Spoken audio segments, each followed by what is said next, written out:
I'd like to call to order the Town Council regular session. The time is 7:38, and the date is Monday, November 14th. Welcome, and if you could stand for the Pledge of Allegiance, please. I pledge allegiance to the flag of the United States of America and to the republic for which it stands, one nation, under God, indivisible, with liberty and justice for all.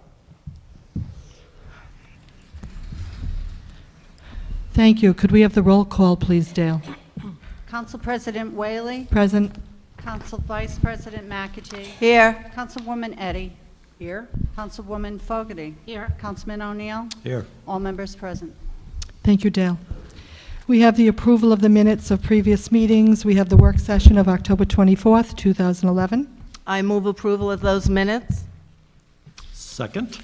We have a motion and a second. All in favor? Aye. Opposed, abstention, motion carries 500. We also have the regular session from October 24th, 2011. I move approval of those minutes. Second. We have a motion and a second. All in favor? Aye. Opposed, abstention, motion carries 500.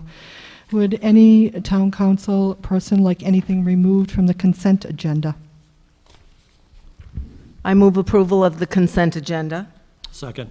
We have a motion and a second. All in favor? Aye. Opposed, abstention, motion carries 500. Which brings us to licenses.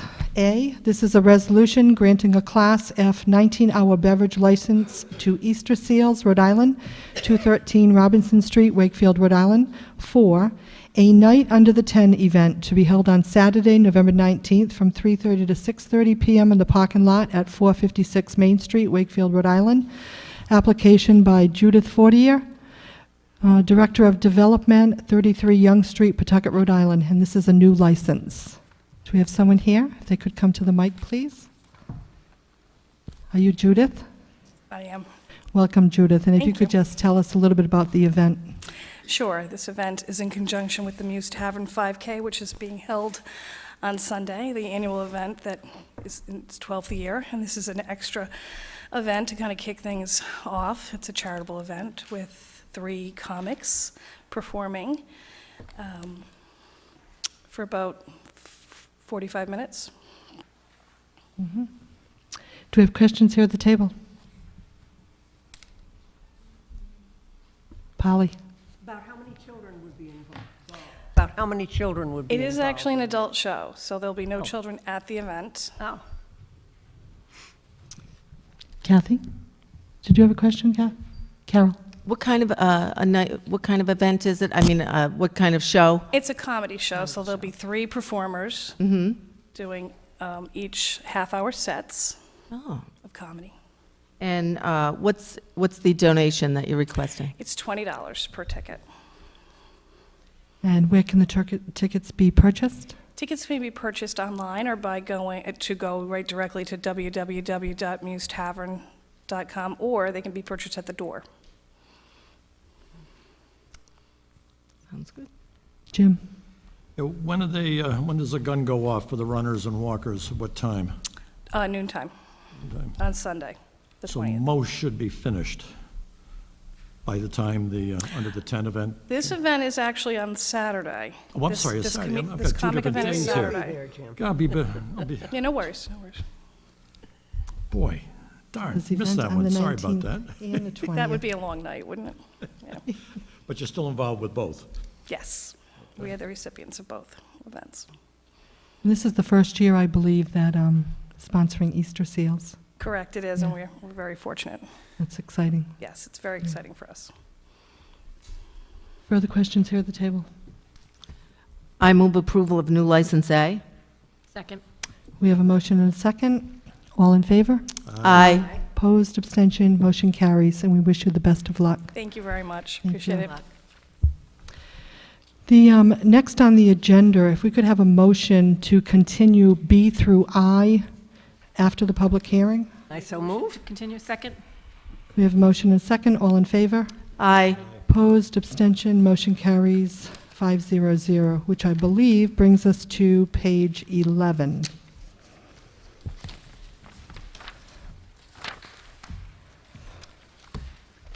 At this time, I'm going to open the public hearing.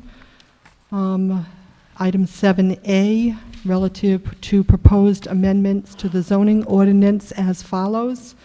And I'm not going to read through this. For those of you in the audience and those at home, if you're following it along on the computer, so we have it in front of you. And at this time, I'm going to turn it over to Steve or Vin. Could I reference the communications? Thank you. We have 4 communications. The first one, a communication from the Planning Board dated October 12, 2011, supporting the proposed amendments to Article 8 of the zoning ordinance as presented on the agenda and incorporating general findings, findings of fact, consistency with the comprehensive community plan, and findings of consistency with the purposes of zoning.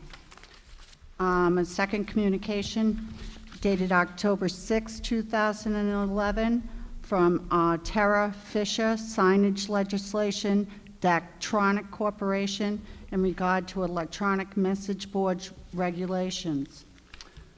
Another communication dated November 13, 2011, from Richard Youngkin, supporting the proposed amendments on this evening's agenda. And number 4, a communication dated November 14, 2011, from Robert Toth, opposing the amendments on this evening's agenda. And that's it. Thank you, Dale. At this time, I'm going to turn it over to Vin. Thank you. Good evening. This issue, actually, as the council is aware and staff and the planning board as well, dates back to the summer of 2010 when the original language was enacted to clarify flashing signs and prohibition in terms of animated signs, and that was established with a sunset provision, which I think has been extended, I believe at this point, 3 different times, and to this evening, which would be the terminus of the sunset provision. So the ordinance that is before the council as part of the agenda in this public hearing tonight is the language that has been recommended by the planning board for your consideration.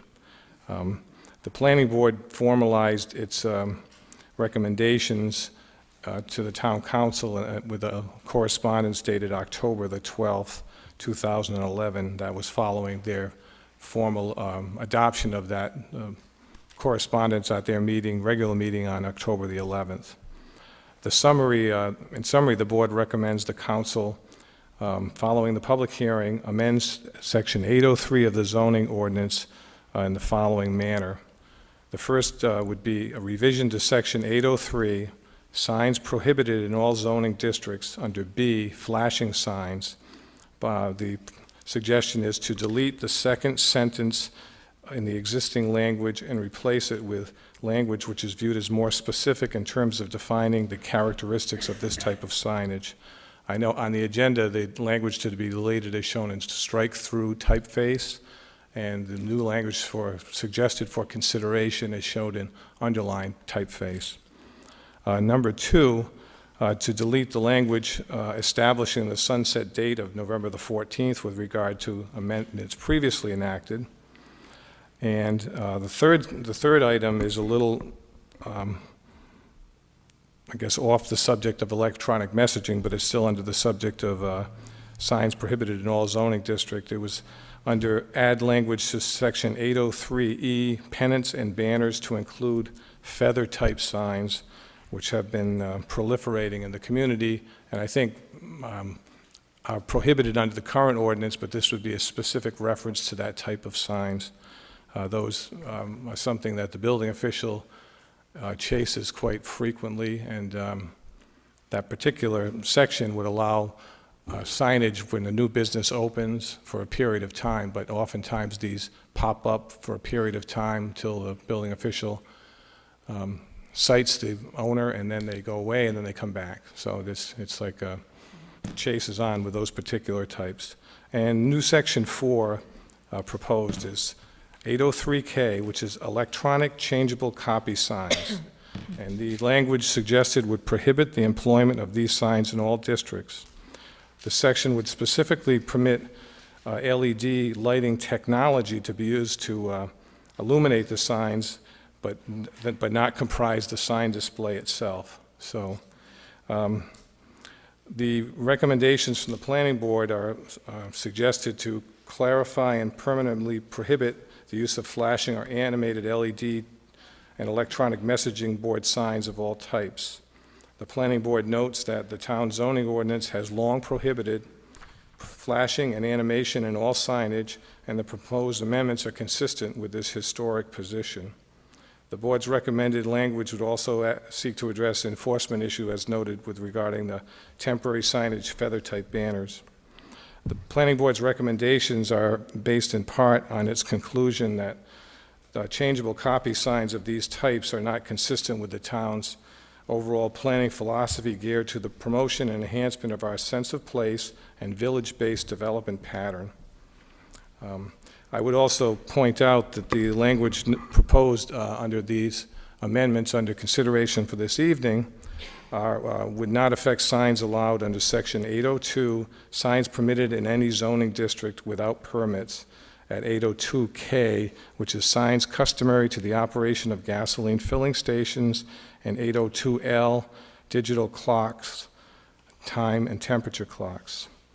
The planning board's recommendation and correspondence makes 16 general findings based upon their position, as well as findings of fact, consistency with the comprehensive community plan, and findings of consistency with the purposes of zoning under the Rhode Island Zoning Enabling Statute. I would also make one other note. There was, back in June, before the planning board for discussion purposes, a draft of an ordinance amendment that would have allowed for the limited application of this type of signage. I believe the council has been provided with a draft of those, of the correspondence in that respect. That did not come forward as a recommendation to the council because it was not agreed to by the planning board following their consideration. You know, obviously there's been a great deal of discussion about this issue in town, kind of a deja vu all over again a little bit to some degree with the repeated considerations, but you know, there was that put forth and that was not embraced. That would have allowed, under that scenario, allowance for this type of usage, signage-wise, in the commercial highway zoning district.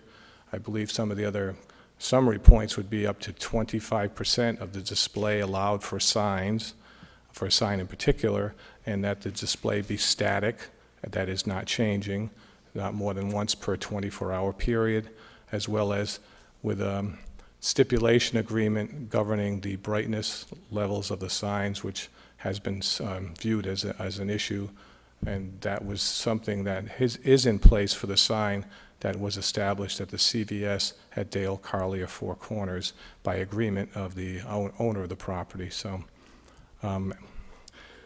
in summary, that's what the recommendation in support of from the planning board's point of view. I know there's some members of the board here this evening that may wish to speak to this matter as well. And if the council has questions in particular, I'd be happy to try to answer them to your satisfaction. Thank you, Vin.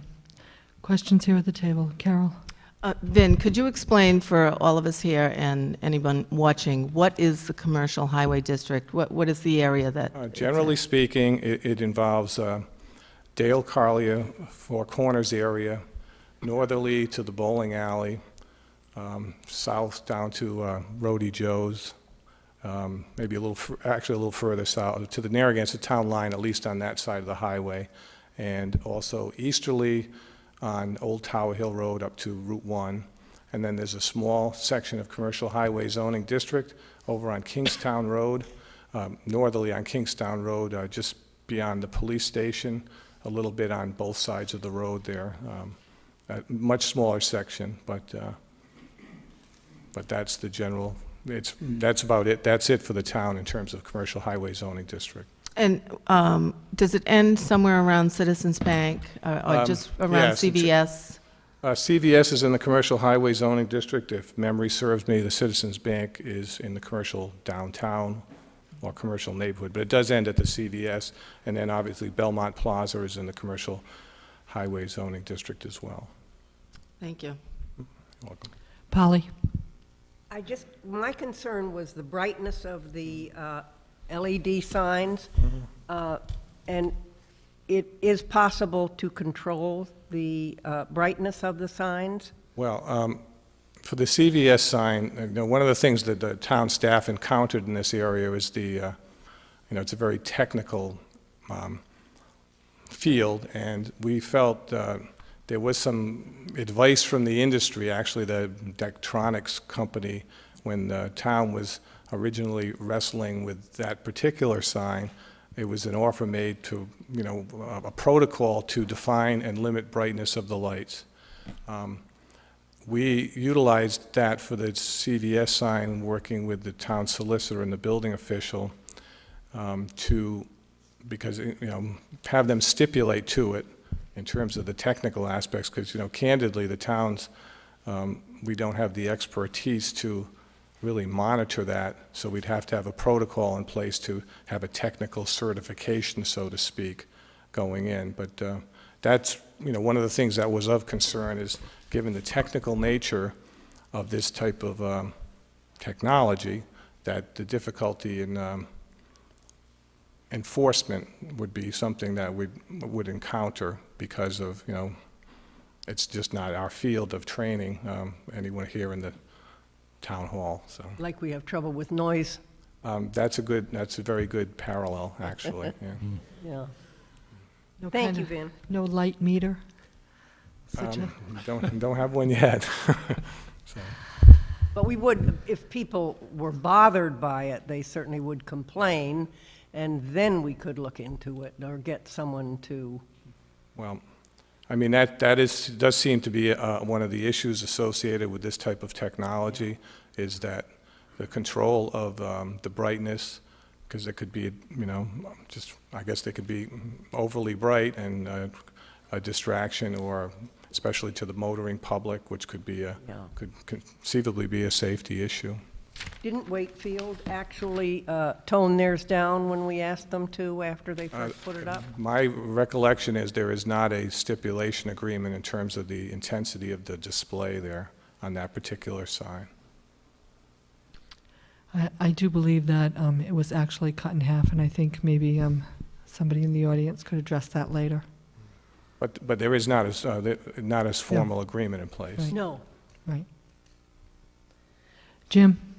Yeah, Vin, at the end of your presentation, going back to, what did the planning staff and the planning board, where was your disagreement? Where was their disagreement with the staff's recommendations there? Well, I mean, we offered it for discussion, thinking, because we had been kicking it around a lot, and we looked at, the possibilities of, if there was a middle ground, and then when it was discussed in more earnest detail, that the board felt most comfortable with their position that they had previously articulated, so. But no specific, No, well, I mean, not to speak for the 20 board, no, but I no. mean, there was some concern about the proliferation and the cumulative effect of that type of signage may have on the the commercial district and how it's viewed, and whether or not it would well connect with the traditional main street in the town.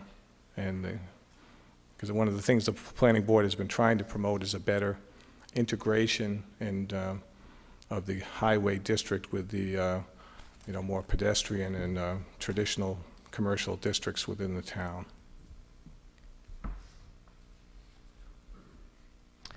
Further questions here? Carol?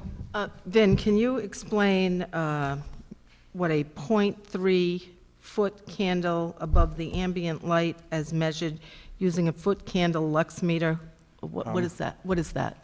Well, that's a measure of light. I don't claim to have any expertise in that area, which is why when we considered the CVS sign, and that we had the technical certification performed by the agreed to by the company. So, I mean, I can't give you a handy explanation as to what that means, other than I think that's a generally acceptable standard above ambient light, so it's not considered, I guess, sufficient for illumination, but not to the point of nuisance. Another question is, the exclusion for gas stations and time and temperature for the bank, what was the thought process put into that would be any different than this? Well, that's an existing ordinance that's been on the books for, I realize that, but... well, I think do you have time and any- temperature is typically thought of as providing information, you know, which may have been perhaps more necessary at an earlier date and time. Now, most cars would tell you that, or your phone would, but, and for gas stations, you know, gas prices change frequently, so they need to, you know, provide that. But that exception has been, I can't tell you exactly how long, but I think it's been in our zoning ordinance for a good number of years. But there are many gas stations that don't have the LED light. If you look around town, I've noticed. And also, I think when we're talking about the LED lights, we're talking more about the message board, which seems to be the bone of contention. Well, I think it's more accurately, this whole discussion is really more accurate if in terms of electronic messaging versus a particular technology to accomplish that. Right. And that would see, the people who already have a message board would seem to be, those businesses would seem to be the ones that would most likely be interested in this form of signage. So, I mean, I don't, if you don't have a changing menu or a special, you probably wouldn't be interested in a message board anyway, because obviously you can have one if you want one in the old-fashioned way, which is changing the letters and climbing up a ladder. That's correct, right? I mean... Yeah, I suppose so, yeah. And I just had one more question, Al. And as far as the feather-type signs, you want to prohibit those, right? Is that... The recommendation, well, I think the ordinance is just a more specific reference provided in the ordinance. I think that the interpretation now is they are illegal, but we don't reference them specifically. And that's like the sign outside of Verizon, I think they have one. Is that what we call a feather sign? It's like That is a feather a sign. stick in the ground Right. with a... Yeah, wave in the wind, but they proliferate in different places at different times. Further questions? Jim? Have the feathering folks, I know I've got one across the street at Paul Massey, and I've seen them out at Jaybir's. Are they good about bringing them in at night, like our sandwich boards? Well, I think the building official has to chase them now and then if, you know, if complaints are received. There's lots of them around. I just think it's felt that, you know, it's a bit of signage overkill at times to have those in place for extended periods of time or number them in series or something. Anything in the ordinance or could be put in the ordinance to, you know, I know a lot of your drugstores are now 24/7, but is there any way to shut these things down after midnight, between midnight and 6? What, In a commercial highway district? well, I think probably most businesses, when they're not open, wouldn't employ like a full level of signage, but some would. I guess the zoning ordinance could contemplate anything, but people that have the use of a 24/7 sign now would probably, you know, would only be a go-forward basis for any kind of regulatory restriction.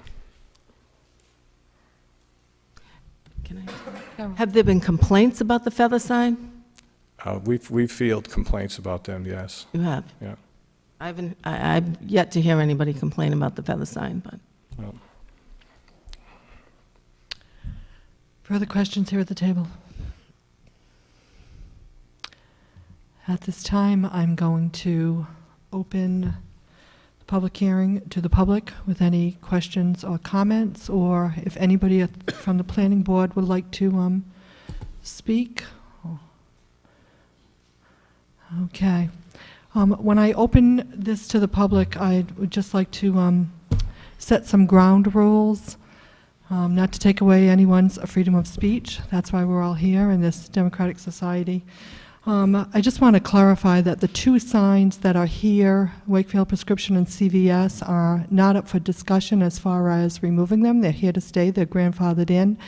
And I just want to keep the comments positive, and, you know, this is the town chambers, and if we can make sure that there's no derogatory comments, that would be great. At this time, I'm going to open the mic for public comment. Ella, before we go, Steve, could you just, before anybody asks, and it was referred to in Mr. Youngkin's letter about the URI sign that he referred, that people in town didn't know how that came into fruition, so if you could just briefly just touch on that, and might curve a... Good point, Kath. University is public property that we do not have control over from a zoning perspective. Thank you. Okay, welcome to the mic. Who would like to be first?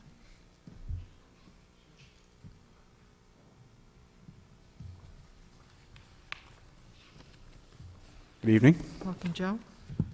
Joe Veely, representing the Southern Rhode Island Chamber of Commerce.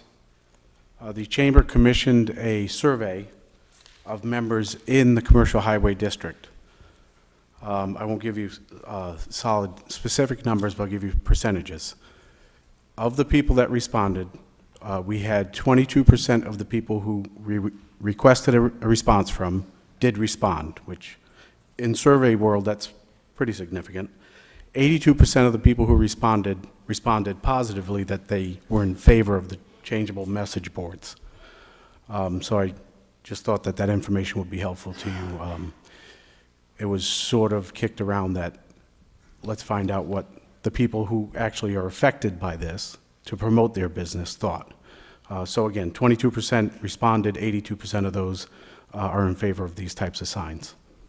And can I just clarify, that's in the commercial highway zone? That's in the commercial highway zone, yes. Thank you. And how many businesses, Joe, did that entail? I think the number of people that we requested a response from was 71 or 72. Thank you. Thank you. Can I ask, Joe, before you walk away, was it just one question, two questions? What did you ask It them? was one question. It was yes or no, are you in favor? And then you could identify yourself or not and make a comment. And it was just... Most people just answered the question. And it was regarding electronic message boards, LED message boards? The town should allow LED signs in Highway Commercial District, Kingstown Road from Old Mountain Lanes to Narragansett Town Line, and from Citizens Bank North along Tower Hill Road to intersection with Route 1. And it's just a yes or no. Okay. Thank you. It's just 82% of the respondents in that district. Thank you. And I think you have Vin behind you. Point of clarification, that there are 65 parcels in the Commercial Highway District in the town. They total just about 101 acres. Now, some of them may have multiple businesses on it, but just in terms of the magnitude of that zoning district, 65 parcels, 101 acres of land. Thank you.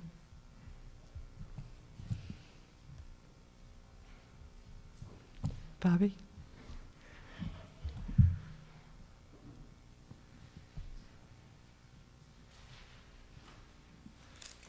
Number one, I didn't come for this, but you know me, I gotta say something, right? I have just a feeling about this. It isn't, I haven't any specifics to talk about. I just wonder when we start making so many rules and regulations about every little thing that it bothers me. I get a little, my stomach starts to move around in a bad way. And it's one of these, this is one of these issues. Now, do I think we're going to become Las Vegas in this little tiny town that we have, worried about flashing lights and a sign if somebody so chooses to put one up? I don't know. I don't like it. I guess I don't like us wasting our time with stuff like that. I consider it a waste of time. I think that I wonder how it affects freedom of speech. the freedom to express yourself. What if I wanted to put a sign? I know you can't down there. I couldn't even put one in front of my house to advertise my own business. Years ago that happened, but there used to be one. I mean, it's like there's these rules and regulations, and I believe that if a majority of the people react really negatively about something and they can show why it is really negative, then maybe something needs to be changed, or maybe something needs to be stopped. But to make these rules and set them up, so we got to have somebody worried about, like somebody mentioned, the building inspector running around worrying about a flag flashing in the wind. I think these things are not, they're not what I want to see in America. I saw things on TV the other day that I don't want to see in America. I don't want to see people that are peacefully protesting being shut down. When what they're protesting about, I've been thinking about for 2 years now, but I don't have the guts to get out there and do it, but at least these people do. I'm worried about what we do, and this is a little tiny, stupid little thing that we're dealing with here. I agree with that. But the point is, it has a feeling that puts me in a spot where I don't like to be. I don't know if you understand what I'm talking about or not, but I would prefer not to bother with it. I'd like to let people do what they do, and then if somebody comes to your council meeting like me and says, gee, I don't like what that guy does down on the main street there. I don't like what he did. And then you can tell me, well, Bob, you're only one person. Nobody else has complained about it. Why do you feel that way? And then have a little dialogue about it, and I'll sit down and be quiet. Because if I'm the only one that doesn't feel that way, feels that way rather, then I don't have the right to tell that person not to do it. It seems like there's this sensitivity. I hear it in the dialogue here when the presentation was being made. This sensitivity about, well, somebody might complain. Well, so what? So what if somebody complains? By God, we ought to be complaining about a lot of things. And they're not the things that we're complaining about here. Signs. I'm getting a little out of control. But anyway, I think you got my drift. We got your message, Bob. Thanks.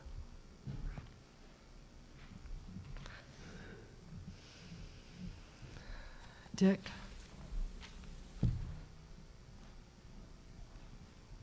My name is Richard Pike. I'm a businessman in town. I've been on the chamber board for about 20 years. I'm fond of saying I'm the oldest person on the board serving and age-wise. I think the reason this all came about, and you could correct me if I'm wrong, is because there was a business in town who put up a LED sign that all of a sudden people found offensive because either the color or the brightness. And so there were some complaints made, and so the town decided to look at it to regulate it. Well, banning it entirely is not regulating it. I think there are many ways to regulate signs, and especially in a highway commercial district. This is not a walking district.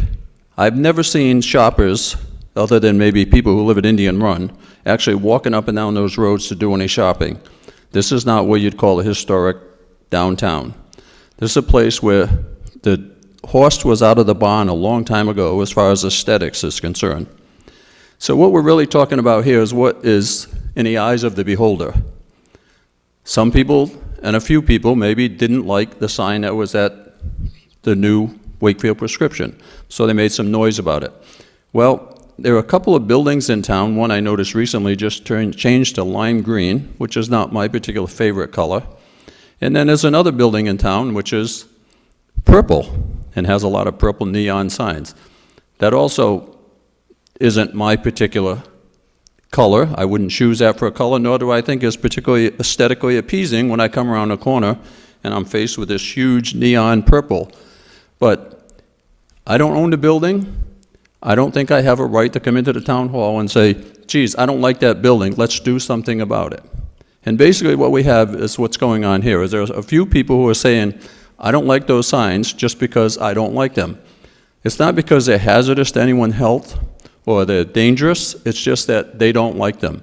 Well, those signs happen to be probably beneficial to many businesses. Obviously, Service stations could have them. I don't see any service stations in town putting up LED signs. Why? Because they're very expensive to put up. But if they have the right to do it if they choose to. I think the businesses that are in a highway commercial district should have the right to use LED signs if they choose to do it. I don't think that they're detrimental to the community. I think they're beneficial to those businesses. I take a business like Old Mountain Lanes, who has a restaurant, a very vibrant restaurant, but maybe they want to offer a luncheon special, a dinner special, maybe Feet First on Old Tower Hill Road. Maybe they're running a sale on a certain type of shoe. They don't have to have somebody climb up a ladder and stand out there in the wind and the rain and the snow to change the sign. They could simply flip a switch inside the building. It doesn't have to be offensive simply because it's LED. So I would ask that the town withdraw this and not make a change until they can further take a look at what really is an LED sign. I think LED signs are beneficial to many in the community, and they should be allowed at least in a highway commercial district. Thank you. Thank you.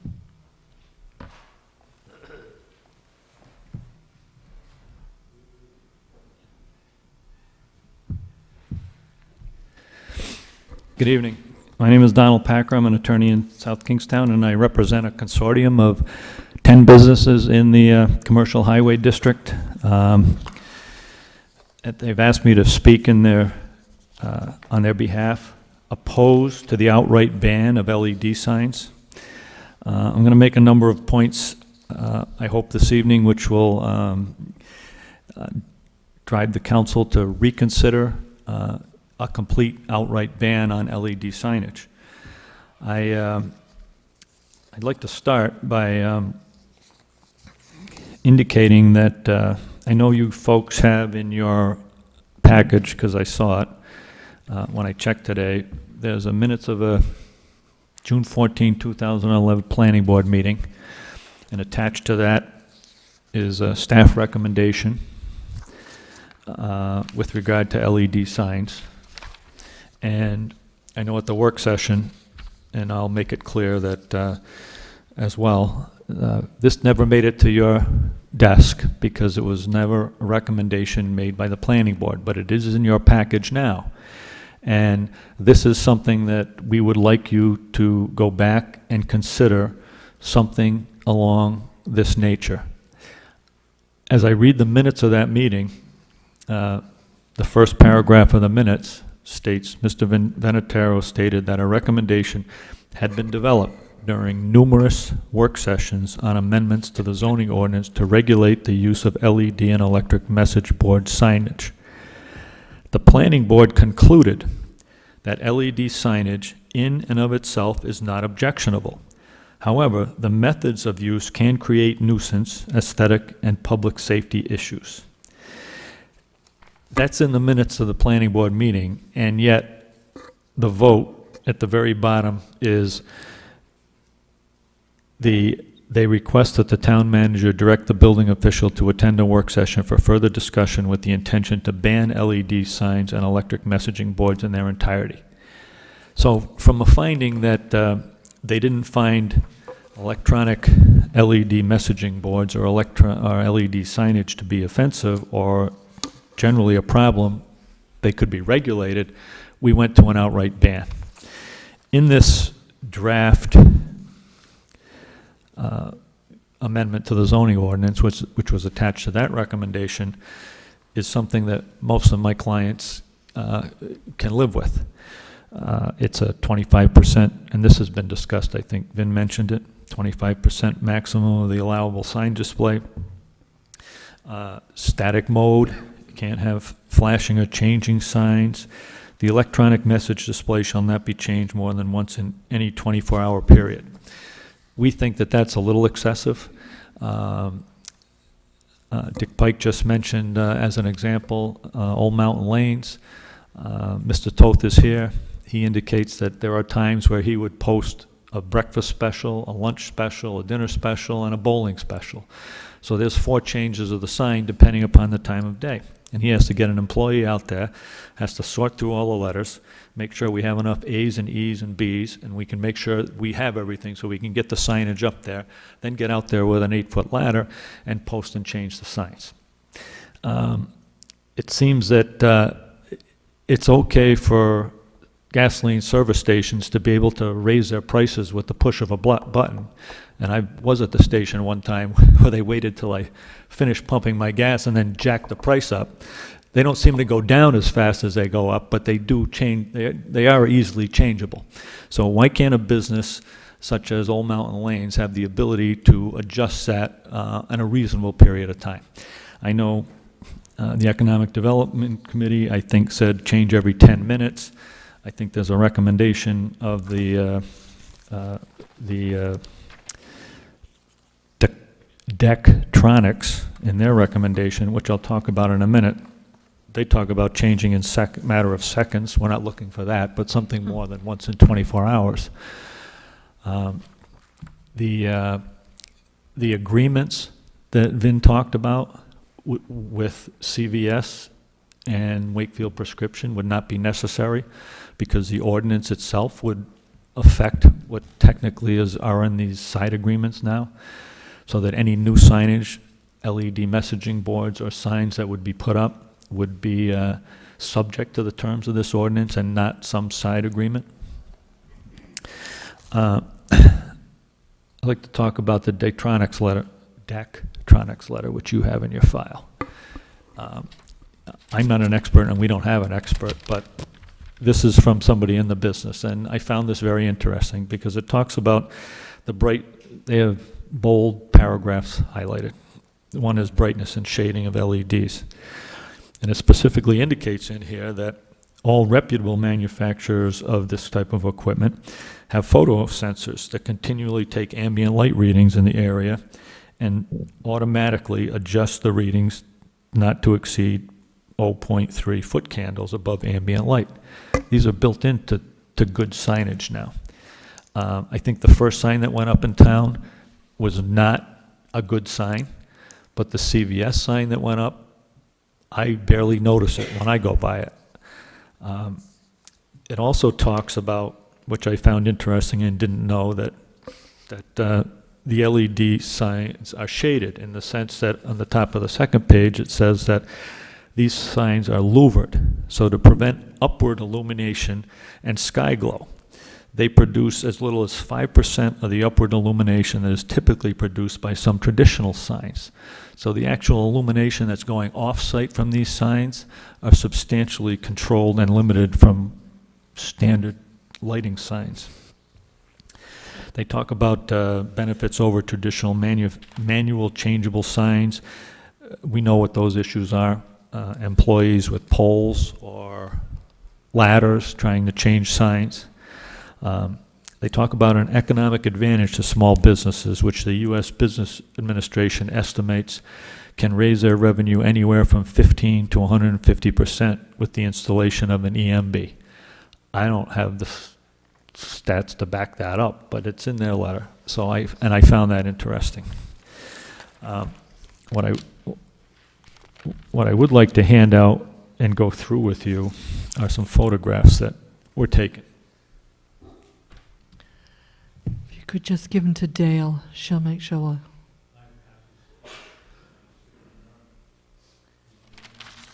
Okay.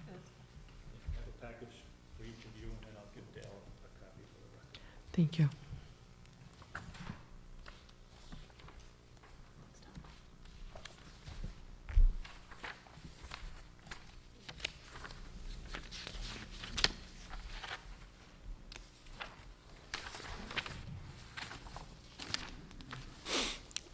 I'd like to kind of take you through each one of these photographs, and I'll try to explain them for people that don't have the photograph to look at. The first photograph is a photograph of the CVS's LED messaging board. Yep. Now, it really doesn't look that kind of orange, but the camera makes it look that color. It's really not that color, but that's the CVS messaging sign. The second photograph in the package is CVS's other messaging sign. Now, I don't know about you, but I compare those two signs, and my aesthetic preference would be the CVS LED messaging sign as opposed to the sign, the alternate sign that they have. I have a picture of the Old Mountain Lanes, their general sign. And I have a close-up of that. Next picture would be a close-up of that sign.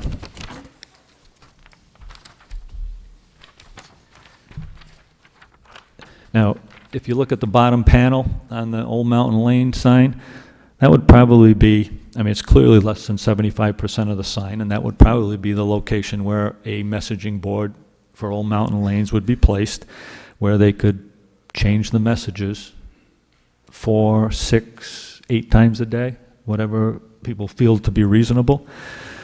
But I look at the lighting that's being thrown off by that one white panel at the bottom of that sign, and I compare it to the CVS LED messaging sign, and the light to me seems to be significantly less than that. I also have a copy of Casey's message board sign, which also could be replaced with an LED messaging board sign. And these are, by the way, some of the clients I represent. The Bess Eaton sign is the next one. It also has a feather sign in there, Ms. McEntee, so that it has a feather sign in that picture. So if anybody wasn't sure what a feather sign is, that's another sign that could be subject to an LED messaging board. But if you look at what you're looking at right there and compare it to what CVS has for their messaging sign, is it really such a bad thing that we are looking at changeable message signs? Rody Joe's is the next one.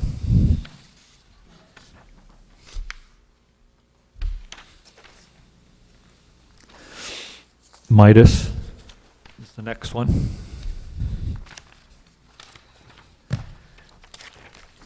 And then across from the bowling alley, which is not a business at the moment, but has a sold sign,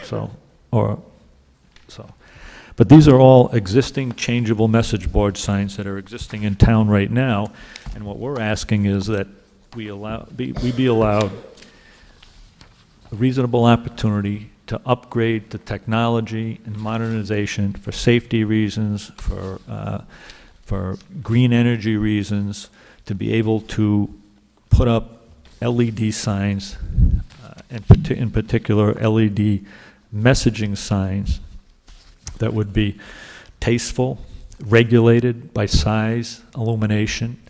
I don't think people should gauge what an electronic messaging sign is by Wakefield Prescription, which was the first one that went in, because it's not, that is not the technology that is If we can just keep the comments proposed. positive, I would appreciate that. Okay, then we shouldn't gauge it by the first sign that was put in town, because it's not the technology. That's not what the new signage would be, what the second sign was.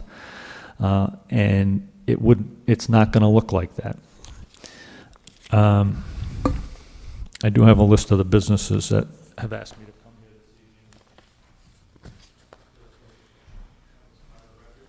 this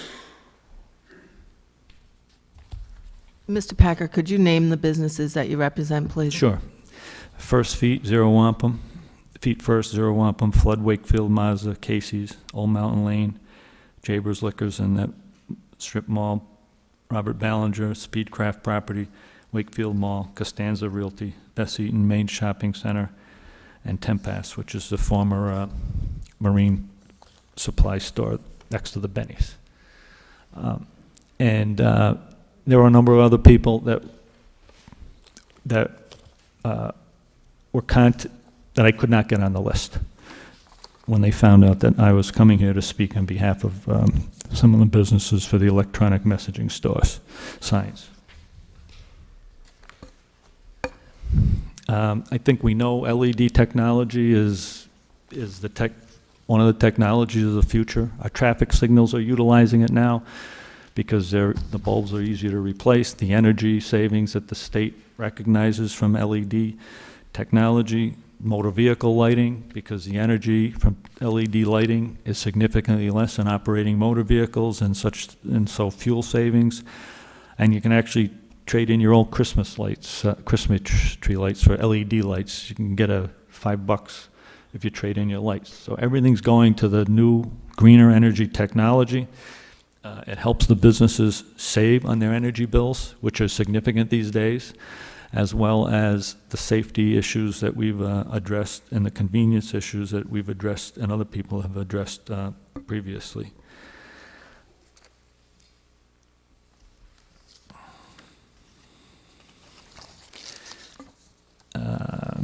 And I think, and finally, again, to reiterate, we think that the planning department's approach, after apparently studying this for a while and working with people to allow LED lighting with regulations and constraints, is the right approach and not an outright ban.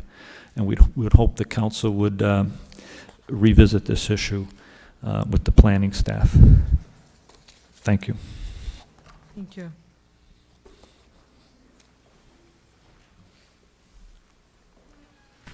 This time, I'm just going to jump back to the table here. Does anyone have any questions at this point? I probably would have been, but I'm happy to wait and see Okay. if there's some other public comments. Further comments from the public?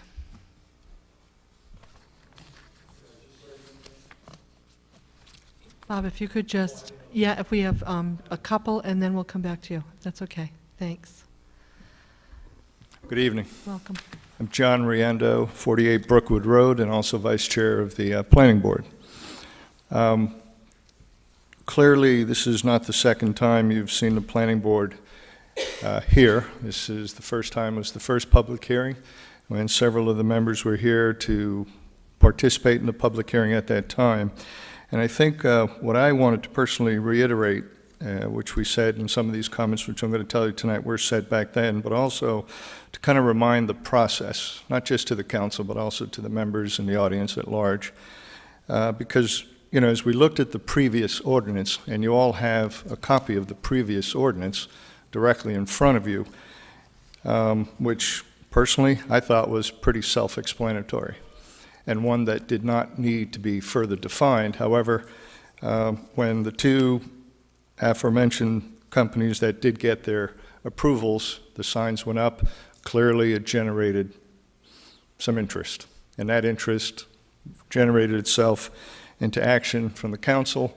Planning board took the task on. We reviewed, we looked at all of the information. We had many public hearings on it. We're at the work sessions and reviewed all of the information, both pros and cons, as to how to specifically define the ordinance so it could continue with the prohibition that the previous ordinance that had been in place for many, many years stand.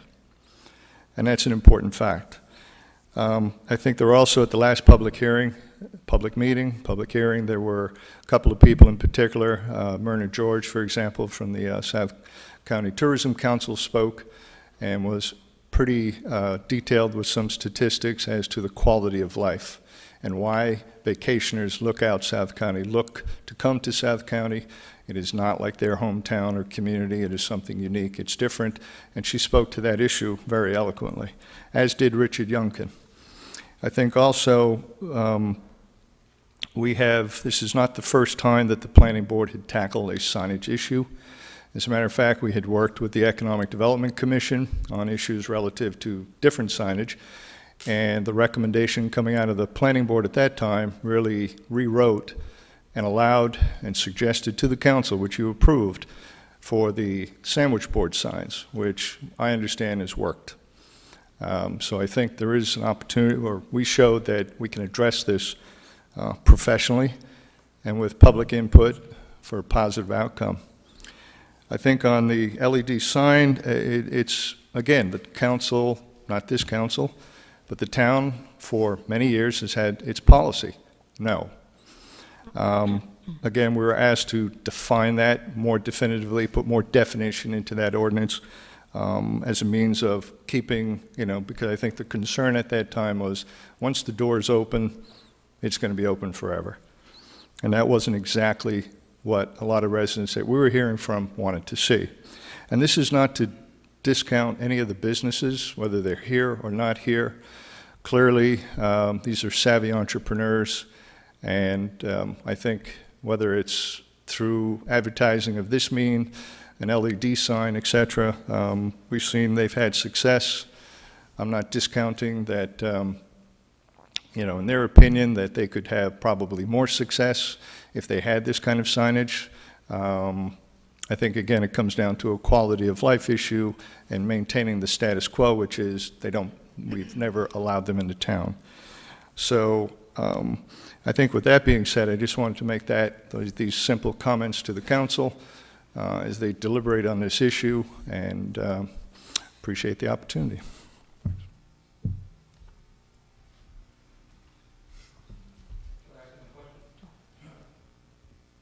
You can direct the question here. Okay. Robert Toth, Old Mountain Lanes.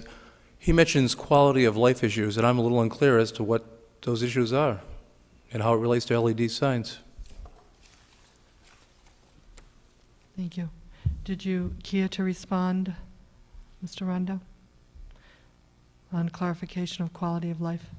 I had mentioned Vernon George's testimony at that time, which is public information, and I just don't have it with me, but it is in the documents from the first public hearing. Okay, and I think if I can infer what Mr. Toth is getting at with Daktronics, the quality of life in the memo that we have from Daktronics, is it's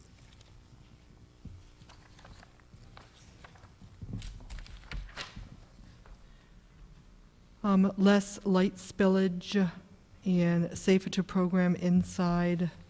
So correct me if I'm wrong, Mr. Toth, is that what you're referring to with questioning him with quality of life? The electrical savings and better for the environment? Well, that is all there, but I think what he's talking about is that somehow this is damaging. The use of these signs are damaging to the quality of life. Okay, and I That's do. my take on it. Okay, and I appreciate the clarification, and that he is quoting back a statement that Myrna George made at a prior town council meeting. Okay, thank you. Thank you.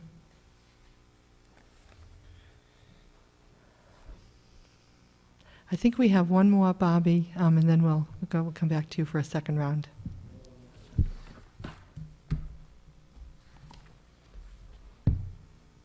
My name is Susan Marcus. I'm on the Economic Development Committee or Commission, I'm not sure even which it is. But and we have already said what we have to say, but I wanted to add a couple other things. I think it's important to realize what you're talking about when you when there are no aesthetic guidelines for new signage, and then you have a problem like the one with the first one that came into town, and it upsets people. I just today was walking along, I am the only person who walks Old Tower Road, and I think actually Dick Pike knows that, because once he picked me up, I was walking on Route 1. I was dragging my suitcase, and I was walking on Route 1, and he told me to get in the car. But anyway, you can't read those signs, and I think it would be very important. I can't read the Old Mountain Lane sign as I go by. If I'm driving and paying attention to who's pulling in and out of Benny's, who's stopping at the traffic lights, who's in the pedestrian crosswalk, perhaps too far out in the road, I just would question whether they are really valuable in that environment for enticing people into the businesses there, which is not to say that I want to do anything to harm the businesses that are there, because I don't. I think it would be great if we could come up with ways to slow traffic down on that road and cause people to park and walk, which is, I think, what would help them, which would help those businesses perhaps at least as much as those LED signs. So I don't envy you your decision tonight, because I think it's difficult. I think the environmental questions, less light from those neon signs would be good. The ability to change the signs would be helpful. Perhaps they could be used in an emergency situation to tell people what to do if there were signs along there. So I can see a certain value of them, but on the other hand, I can also appreciate that they are aesthetically troubling, and that I would hope that if they were allowed, there would be some pretty strict guidelines as to where they could be. Maybe there would be a sort of Williamsburg standard. Maybe they would all have to be exactly the same size, but then they'd have to be positioned so that a car traveling whatever the speed is on Tower Hill Road would be able to read them. Otherwise, people like Wakefield Pharmacy will invest in putting them up, and they won't do anything to enhance their businesses, and that would be a pity as well. So I'm just here to confuse the issue a little more by saying that I don't envy you having to make these decisions, and I guess I look forward to seeing how you resolve this problem. Thank you. Thank you, Susan. I'm going to bring it back here. Carol has a question. Sue, I just want to ask you, you said that the LED is aesthetically troubling. What do you think about the signs that we're looking at in the pictures here tonight that are not LED? Well, I think they're aesthetically troubling as well. That's the issue for me. I drove around at night the other day, and they're tall and they're bright. And so if the LED signs could be lower and lower intensity of light, that might be an improvement. So that's what I meant by the existing sign. I think they're very miscellaneous. If I could project the images from my cell phone, I'm just back from New York, and Lincoln Center in New York has got a bunch of LED signs right on 65th Street. But interestingly, 65th Street is a one-way street, and the signs stand in the middle, sort of like the CVS sign. They stand in the middle, or even like the Wakefield Pharmacy sign. You can read it from both sides. And on the side that cars are traveling on, they're backlighted photo images. So you see a conductor and a ballerina and, you know, the beautiful Lincoln Center quality photographs.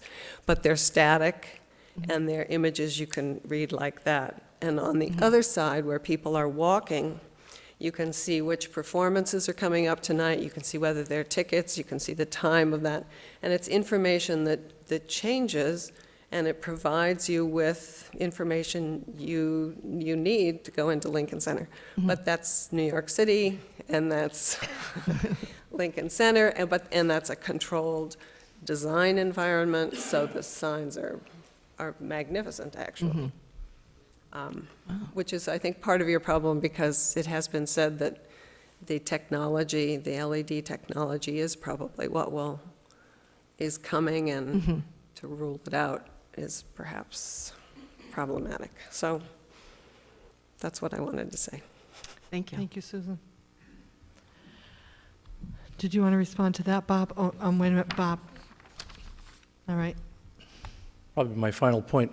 I guess beauty's in the eye of the beholder, because we refaced our sign a couple of years ago and added some bright colors to the sign, and I've never received one negative comment about the sign. In fact, I get positive comments on a regular basis. And also, as to the value of a message board and its readability, it brings in many customers to us. We have many customers that come in and say, we didn't know you had prime rib. We didn't know you had this bowling special. So it's very effective at bringing people in. One other point about Dale Collier. Yes, we do have an area that sort of looks like Warwick to some degree, because it was laid out in the 1950s.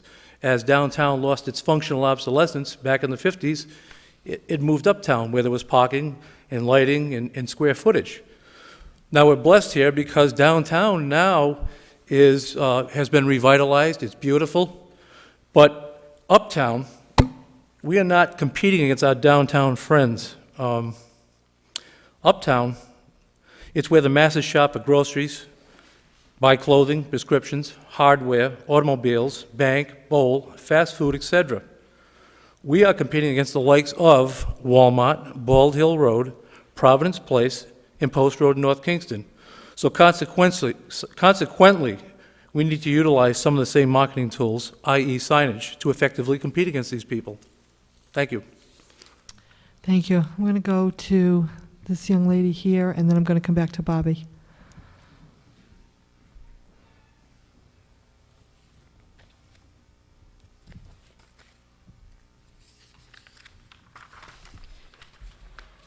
I'm here to express my opposition. If you to could just state your name for the record, yes, please. sorry. Andrea Saracen. I'm a South Kingstown resident.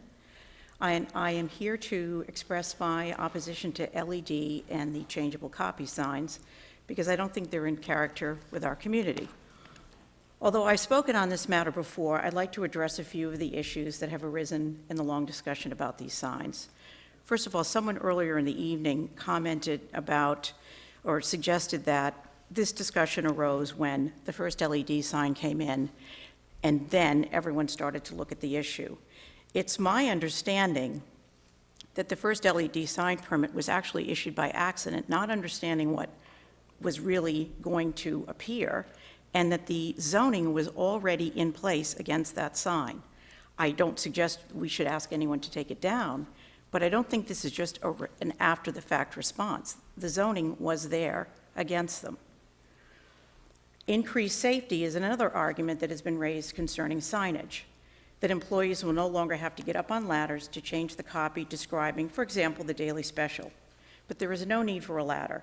A simple, effective, and inexpensive telescoping arm specifically designed for this purpose has long been available to keep the letter changers on the ground.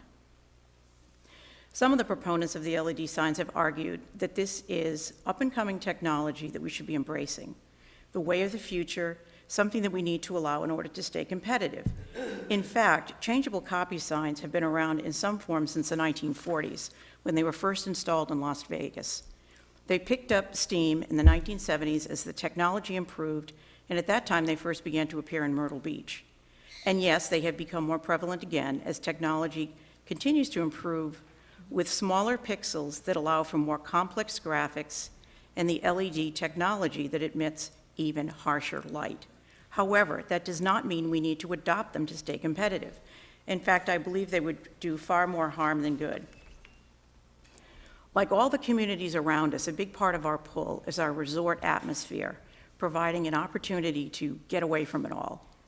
For those of us who are year-round residents, we choose to live here because of its distinctive atmosphere, an atmosphere that keeps us here.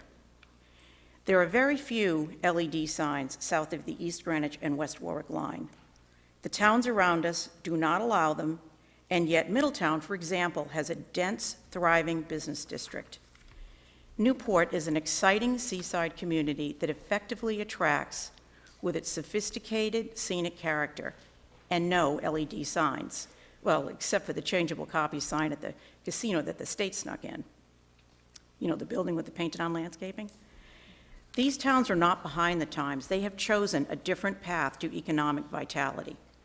Once you allow such bright, invasive signs, all the surrounding businesses need to compete by putting up increasingly aggressive signage.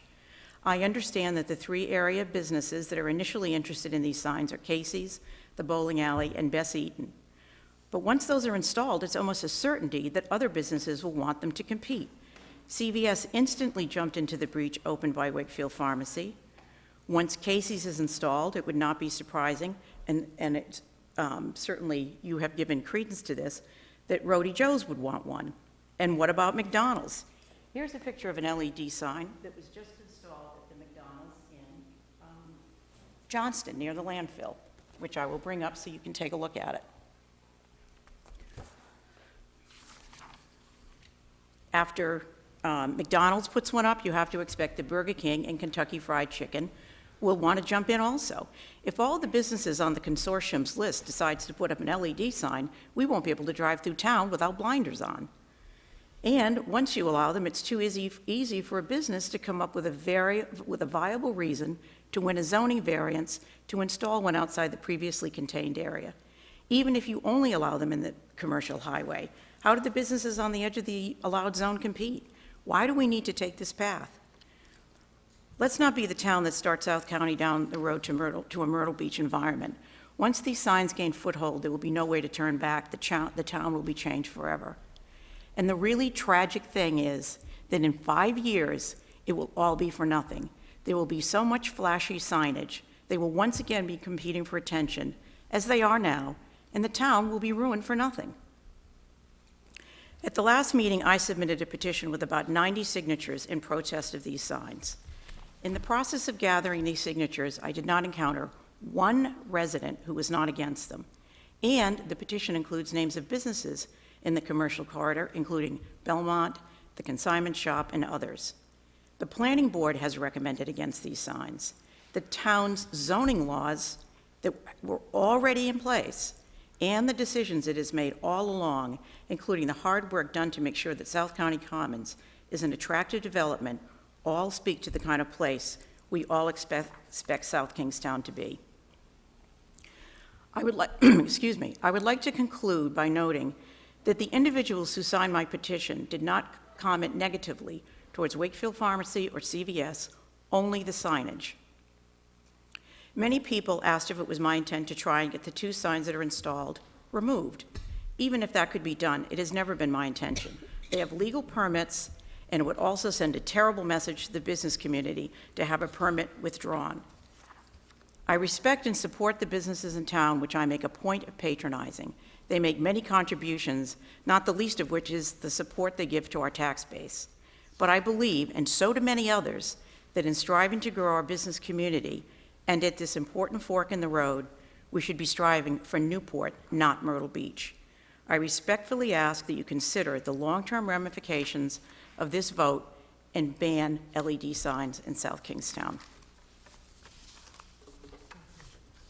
And I have some pictures here for you to take a look at. Signs in Johnston, East Providence,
Dick, if you'd like to come forward.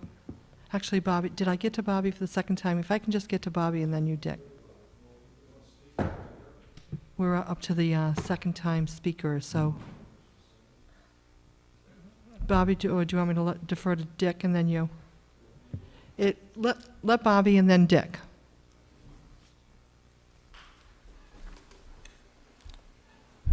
The only reason I wanted to get back up is I didn't expect this much dialogue after I was done. And I'm glad to hear it. And I wanted to say that this is the kind of thing I like to see and like to hear. I just heard one comment from the last speaker that triggered my mind in a direction. The character of our community. The character of our community. I've heard that before. I'm a member of a group that used that exact phrase. We're going to maintain the character of our community. And then did everything they could possibly do to destroy the character of the community.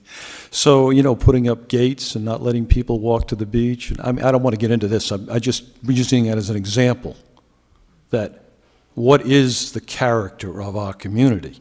I don't think it has anything to do with these signs. I'm not for or against these signs in general. You understand from what I spoke before. I think it's the very idea of having to worry about stuff like this when there's far more important things. Let's talk about public access to our beaches for the character of our community, instead of blocking them off.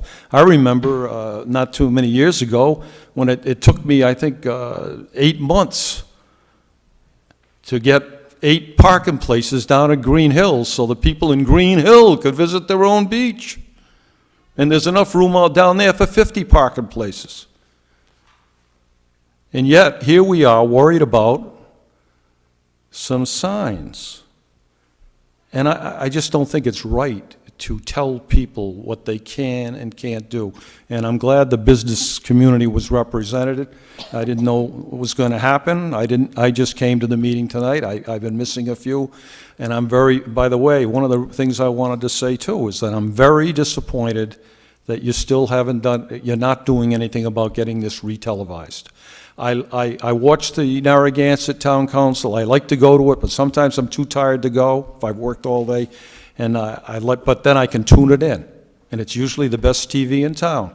As boring as some people might think it is, it's better than most everything else that's on. And I'd like to watch you. If I wasn't able to make it tonight, I would like to have been able to tune in. I don't like secondhand stuff, and I don't care about the computer. I'm not a button pusher yet. I regret that now, to be honest with you. I'll admit it. Finally, I'll admit that I wish I could I could be, sitting there and pushing buttons, but I can't do it. I don't do it. But I try to think a little bit, and I have a little difficulty expressing myself sometimes because I don't know what I'm going to say exactly. I can't. My mind works in weird ways. But as far as this situation is concerned, the basic thing is we shouldn't be dictating to people, especially in something as trivial as this, what they can do and can't do. And people are represented here. These are people we all know. This is a small, tiny town. I've been going to the bowling alley for breakfast every morning now for about 5 in a row. So I like to go every morning. If I can go every morning, I go to the 6:30, I'm there. And there's a regular group there. I don't care what kind of a sign he puts up. I'm glad the people come, and I'm glad I'm able to go. I don't know what this is all about. But I'll tell you, that character of our community, that can be a very misleading phrase, because sometimes what people think is enhancing character has nothing to do with it. Thank you. Dick? Richard? Yeah, I just wanted to speak to the young lady who was up previously, and she talked about South County Commons and what a nice area that was. And Mr. O'Neill will remember, I was on the planning board at that time, and I was on economic development prior to that. There was at least, I think, 30 or 31 public hearings where this room was full of people that were protesting that. They said it was going to ruin South County. That was the gateway to the beaches, that was the worst thing that could happen. And now, all of a sudden, I think they're paying about $5 or $6 million in taxes. Am I right, Steve? Steve? Well, 4 million? 4 million in taxes.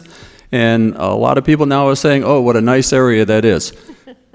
At that time, the council had the courage to do the right thing. And they went ahead and allowed that. And I think this council should do the right thing, take another look at this instead of outright banning LED signs, because LED signs encompasses a huge array of signs. So take another look at it. Thank you. Thank you.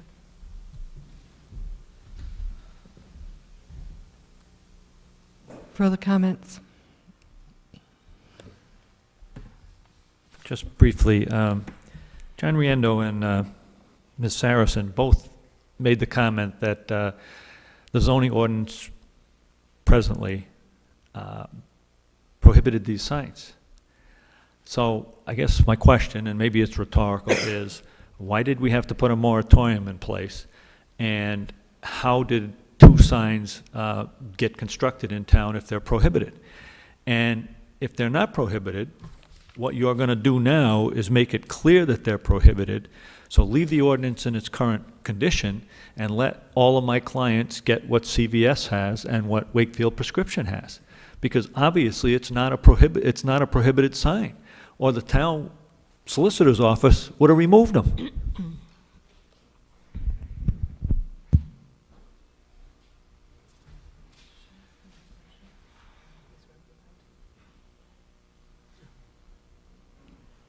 Further comments from the audience? I am going to ask a question to Mr. Packer. So are you inferring that this may be a discriminatory action, that we have 2 signs and we have businesses that are not able to get signs? I'm not sure that it qualifies as discriminatory per se, but surely it's a competitive edge for certain sites that presently have a sign, which maybe they shouldn't have, according to what other people have said, not my interpretation of the ordinance, and not the building official's interpretation of the ordinance, or the solicitor's interpretation of the ordinance. But what you're going to do now is you're going to shut the door on everybody else who could have and would have applied, like CVS did, except you put a moratorium in place. So all these businesses that would have been interested in the sign, now the door's going to be shut if you pass the language now that clearly says they're prohibited, and it's not allowable. Ella, could you ask Steve or Mike to make clear exactly how this happens, just so everybody can be on the same page? Steve and Michael, Jim has put a request through the chair to clarify how we got to this point and the moratorium and the 2 signs being grandfathered in. Did I accurately reflect your concerns, Jim? Yes, this is Steve. I just wanted to know how the 2 signs came to be. Was simply the language of LED not in an old ordinance, and that created an opening? Just how did that happen, just to help clarify this with the audience at home as well as here tonight? I don't have a working knowledge of how that occurred. My recollection is that the request for the sign that came in went to the zoning official. The zoning official interpreted the zoning ordinance and believed that they were entitled to the sign that they were provided the approval on. And I believe that the interpretation of the ordinance was that the use of the LED signs was appropriate. That's when CVS came in. The ordinance was then amended to prevent any additional signage coming in until the town, through the planning board, had an opportunity to review whether they wanted more of those signs to occur. Because if you recall, the application came in from CVS shortly after the Wakefield prescription sign had come in. I'd have to research and get information from the zoning official's office as well as the planning department to get specific information on that. I think clearly the issue is that's not the issue that's before the council this evening. I understand. The issue that's before the council is whether there's going to be a prohibition that's going to continue on LED messaging signs in the community. It's not a question of whether or not the 2 that exist in town were in fact, or how they were in fact issued. I can get that information for you, but I wasn't prepared to address that tonight because I didn't think that was the issue of this meeting. I'm not sure why Mr. Packer brings it up. That's why I was trying to get a clarification. Thanks, Steve. Excuse me, I didn't bring it up. There were 2 speakers before me that says that those signs were prohibited in the ordinance. I didn't bring it up. All right, but that's not Okay. quite accurate. Thank you.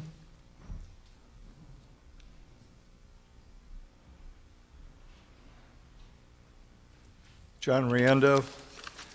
I want to read the existing ordinance that is standing prior to the prohibition that was enacted by the council. And basically it's in your agenda. It's page number 11. Under public hearings, A, a public hearing relative to proposed amendments to the zoning ordinance as follows. Article 8, signs, Section 803, signs prohibited in all zoning district as follows. The following signs shall not be permitted in any zoning district. B, flashing signs. Signs which incorporate in any manner any flashing or moving illumination, animation, or illumination which varies in color. This shall include, but not be limited to, electronic messaging boards, centers, animated or intermittent LED, light-emitting diode-type signs, digital programmable ink, and all other electronic changeable copy signs. That ordinance has been in place for many years. This is the ordinance we were tasked with redefining, we, the planning board. We took it on, as we always do, professionally, and address all the issues. So I beg to differ with the president and the comments made prior to. This ordinance is in place, was in place, and has been for a long time. Carol? John, excuse me. John? I just wanted to, the ordinance, the part that you just read does not prohibit LED altogether. It just prohibits flashing and animation and illumination and variation in color, but that's for any sign. That's not just LED. It specifically states LED in the ordinance. It's been there for It years. says it includes, but it's not limited to, but that's under flashing signs. That's as I read it. I don't know. Mike, do you want to comment on that? The section is entitled flashing signs. And that's what it's referring to. That's what I would think it would refer to. I think that's what the interpretation had been. Yes. Thank you.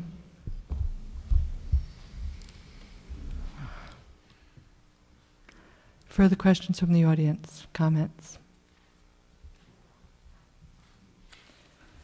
So I'm going to bring it back to the table.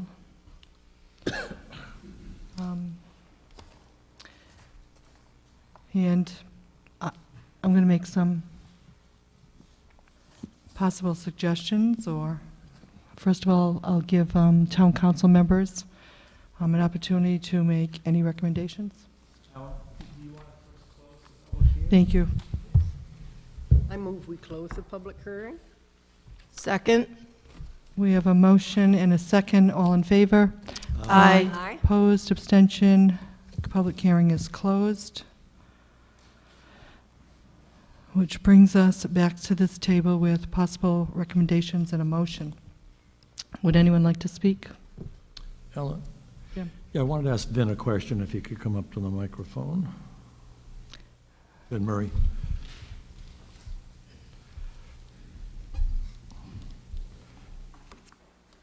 Vin, one of the EDC members, Susan Marcus, spoke this evening, and I've been thinking about framing. In a way, the CVS Pharmacy LED is kind of framed. So there's obviously an angle so automobile traffic can see it, but it's not illuminating the stars. It's a very definite angle for traffic purposes. Well, what I'm getting at here is, if a 25% allowance were allowed, can it be framed just so the angle covers the street that it's supposed to cover, where you're supposed to get the traffic? In other words, framed, shadowed, so you're not bothering your neighbors, you're not going out, it's just focused towards the street, towards the traffic. And CVS, in a way, is almost framed that way. Well, I think that the sign is perpendicular to Main Street, pretty much. I don't know if it's angled per se. I've looked at it many times, but I haven't noticed. But, I mean, there are, lighting generally can be controlled so it's not uplit or spilling off-site. It's, in fact, our zoning ordinance relative to lighting is supposed, lighting on a commercial property is supposed to not intrude into the other properties or the right-of-way. But, I mean, there's lots of different language considerations that could be applied that could attempt to regulate or control in a particular fashion to avoid, negative impacts or nuisance impacts. It just seems to me that that would be the best way to if these were allowed at some point to control them, as you call uplighting. It doesn't have to have any uplighting. Right, I mean, It yeah. can have an umbrella over it. Can we? Right, lights often have a shield or a cowling that would prevent it from lighting the night sky up, which is Binders or not... something left and Yeah, right? kind of, yeah. We don't have any prohibition on company logos, like Midas, CVS, the McDonald's, that they're allowed to do their thing. But does that go against their signage for square footage to get their message out? How are Well, they- logos handled in our signage world? The signage ordinance, which, I think generally speaking is fairly liberal towards allowances for businesses, especially in the commercial highway zoning district. The calculation of how much signage you apply allowed for depends on building frontage, distance from street. So there's lots of nuance to the ordinance as it's currently written. It's, any signage ordinance is not easy to administer because they tend to be technical and specific to zoning districts and what the allowances are and how the display is measured and all that stuff. But we don't have a prohibition against that I'm aware of for any corporate logos of that sort of thing. I think that would be counted towards allowable signage that you could have depending on the type of sign. Yeah, yeah. Well, I have other questions, but check out. Polly. Yeah, from what we've heard tonight and from what I've heard from other people, I would not be for the planning board's recommendation because I think there are places where we could put these signs, like the commercial highway district. We could limit it to that area, to those areas, and we could also put stipulations on the signs, like the brightness, and I think they would be fine. Carol? I have to agree with Polly on this. I don't want to ban LED altogether, or feather-type signs. I think economically and environmentally, they're sound, they're helpful to businesses, they're helpful to the environment. I think we have to do more to help local businesses thrive and be successful and competitive. I also think we have a hodgepodge over there in the commercial highway district, and I want to make this very clear. I would never support this in historic Wakefield or the village, any of the villages. I'm talking strictly in the commercial highway district. I think there's a hodgepodge there already. I think a certain amount of updating of signs could be a benefit to the whole area. And as Polly said, we can regulate brightness, we can regulate illumination, we can regulate color, we could size. After looking at the memo that was sent to the planning board, I like several aspects of it. It suggests only one such sign is permitted per lot or parcel, which means when you have a plaza, that is one sign. It's not every store gets to have a LED sign out front with a message board. They're not to exceed more than 25% of the allowable display for the message board. The static mode only, I think that at this point that would be preferable. How often it needs to change, I think we need to look at that. I think there's a real concern about lunch, dinner, breakfast specials. I'm certainly not suggesting every 10 minutes. I think that's way too much. But I do think once a day, two or three times a day. And regulate brightness. I think we need to know more about what this 0.3-foot candles above the ambient light measure means. I see a hand over there. I can give you an explanation on the technological stuff that I use, Could you please come to the mic and excuse me, you're right. The public hearing is closed. So, sorry, you're right. Sorry, Carol. I think if we do this, I think Sue was right about the aesthetically troubling both ways, the way it is now, and how do we regulate the future of signs. I think we need to take a good hard look at this. I don't think it's going to affect the quality of life as we know it. I think we can clean this up a bit. So with that, I'm not in favor of the ordinance prohibition against LED or feather-type signs as presented from the planning board. Further comments? Kathy? Well, since I think that there's going to be some time, because I can see where this is going with this council, and we'll probably have to push this off and change the wording on it. And I don't want this to sound anti-business at all. And I think that one of the things that myself and every single council member ran on for every election was the quality of life in this town. And I've been on this council going on the better part of 10 years, preserving land, trying to keep Wakefield and South Kingstown, and separate it from other communities north of here. And so there is a sense of place. And when the planning board talks about sense of place and what they want and what they see, I would think everybody would be behind this, because I have to tell you, I have had more people coming up to me and telling me how much they do not want LED signs in this town. And I have to go with the constituents. And it's not anti-business. It's I want to keep the place. I want to keep Wakefield, and I want to keep the businesses in place and looking different from everything else. It's not anti-business, because if you think about it, and I started jotting down, looking at the picture from Mr. Packer and the CVS sign, because then it goes to Jabers Plaza, which can be seen by Route 1. Forget ever going for a scenic highway on Route 1, because once you see that sign from Route 1, we'll never get a scenic highway. I don't know if we ever would have gotten it, but that would definitely be a nail in the coffin on that. So picture a sign like that at Jabers. Then go down to the Wakefield Mall and picture a bigger sign like that. Then go to Casey's and picture that sign. Then the Feet First Plaza, picture a sign there. Then D'Angelo's Plaza, picture a sign there. I don't know if McDonald's and Burger King would fall into the Wakefield Mall under one sign, but McDonald's and Burger King. KFC would have one. Wakefield Liquors would have one. The Midas store, Chen's Restaurant. There's a new Chinese restaurant coming up soon.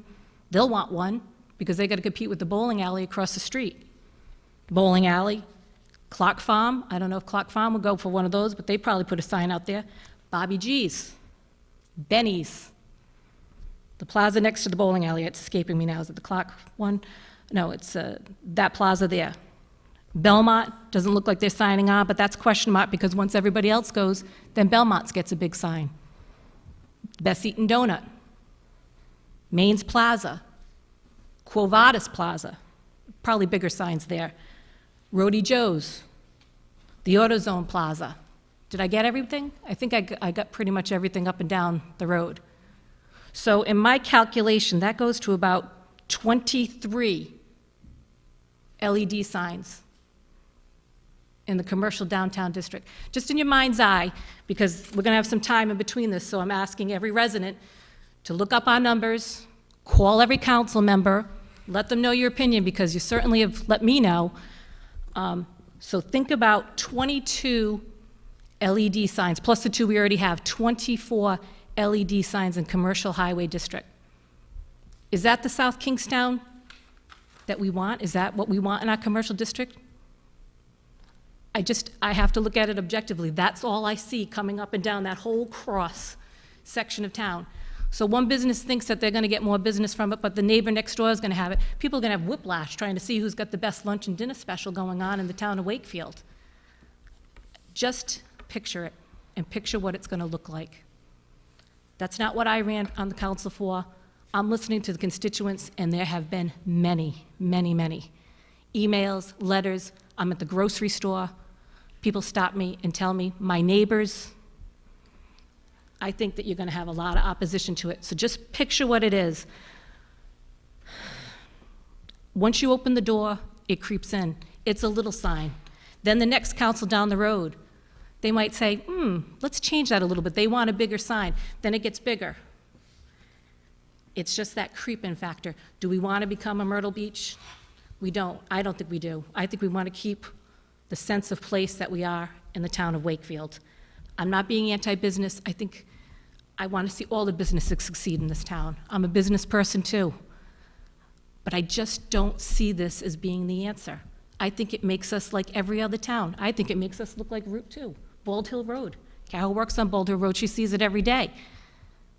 But I mean, you might get used to it, but it doesn't mean that it's nice or it's pretty. I want to keep it out of Wakefield.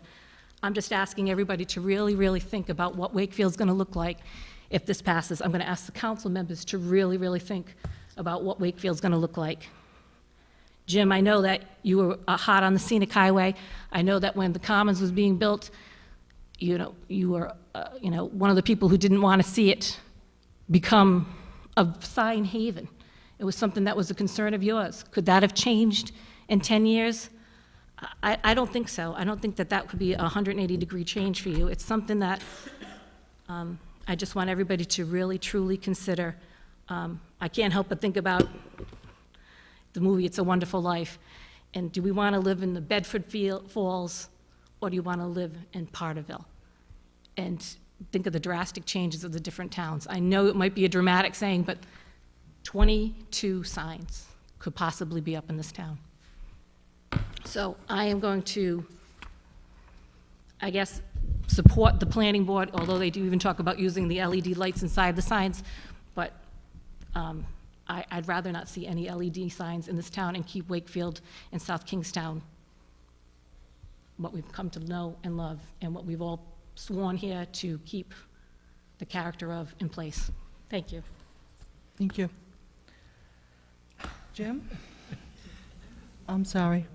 Jim, do you mind if I jump to Carol? And then- Yes, please. I'd just like to respond to one of the items she said. Yes, I do work in Warwick, right off of Route 2. And as a matter of fact, what we're really discussing here today is the message board, the LED message board. And I can honestly tell you, Kathy, there are not that many on Route 2. It could be 22 in our town. You know, right now, every business in this town has the right to go out and get a message board and put the white sign with the black letters and change them every day. And there's only a handful of them that do it. This is not going to cause every business to run out and get an LED sign. The people who want to have a message board have them already. Those who want to get them, there may be a few more. There's not going to be 22. I just don't see it. I think, and if you go to Route 2, if you know Route 2, there are not every single business has a message board. They don't. It's not LED, every business. It could creep to that point. It's- Carol. I won't be part of it. As a council person, I won't be. But I mean, you're making assumptions that are not realistic. Jim. You are not sure that that could not happen. I see it in Warwick, and it's not going to get, I don't see this getting anything like that. Jim? Unless you... What's interesting tonight, there were some very good arguments on behalf of the businesses. There is no question, and it's foolish to think otherwise, that the commercial highway district here is highway, is automobile, it is not walking. To think otherwise, then you don't spend any time in town. Without question, these lights can be controlled, the LED. Heights, message boarding, everything can be controlled. Percentage of signs, many, many good arguments on that side of things. I'm going to support the planning board's ban. I'm not happy with it. I'm going to tell the planning board right now I'm not happy with a ban. Regulation, I'd be much happier with. Much happier with. And if better and more information comes to me and this council over the next few months, I'd consider my position on that, because I'm really, I know my businesses where I am in town, they need those feathers. They need those flags. Even on the Best Eaton here, you see, they're already in violation. They got the feather out there, they got the stringers, the ribbons. Holy cow, these guys would be in jail. They have so many issues that they're violating here with this ordinance. I'm not happy with this ordinance. I'm not happy with supporting it. I'm supporting it because of my historical concern that I think there are better answers to how we need to approach what our businesses' messages need to get out in the commercial highway district. It's been brought up a number of times tonight now, my opposition to South County Commons. If everyone reviews the notes on South County Commons, I did a lot better than Mr. Vialli talked about tonight. I had almost 80 businesses sign a petition, 11 questions, all saying we agree with the two consultant groups who advised the planning board and the town, saying don't let them compete with our downtown businesses. And since that time, there's been ebb and flow. Both sides have come and gone. So the Commons has worked, but I'm sorry to say, certainly some businesses have lost out. You know, we could talk about the movie theater. Well, obviously, it's smart to have an up-to-date movie theater versus the old campus and over in Narragansett. But believe me, a lot of businesses get tossed out of business. I understand the business arguments, too, that they have to compete with Home Depots, Walmarts, and the rest of them. But I'd like to think that everybody knows what our businesses are in town here. I think we're already a destination business area, and that's what I'm hanging my hat on. I certainly know where Wakefield Prescription is. That's the folks I use. I know where CVS is. The signage isn't going to direct most traffic here. I think maybe we're looking at some of the summer traffic, but basically everyone in this community knows where our businesses are. On businesses side of things, trying to read that lettering on the black and white that they've got to put up on ladders in cold weather or up on tiptoes, believe me, those cause much more of an accident potential than a CVS, that nice red with a black background. So I'm conflicted, but I'm going with the fact that this community knows where our stores are, knows the importance of, and I wish they knew even more of the importance to doing business in South Kingstown and not up on Route 2 or other places up in Providence. So there are a lot of businesses here where our local folks should be spending their monies. So it's good arguments on both sides, but I'm looking at this on a historic basis that the people know where our businesses are. But I surely hope that this isn't put to bed and forgotten about, because we really need to examine some of the very strong points that the pro-business lobby brought up tonight. Thank you. Thank you. I am going to just reflect back on one of the last public hearings that we had, and we asked the planning board to do some research and come back because there was some concern at the table here with people going up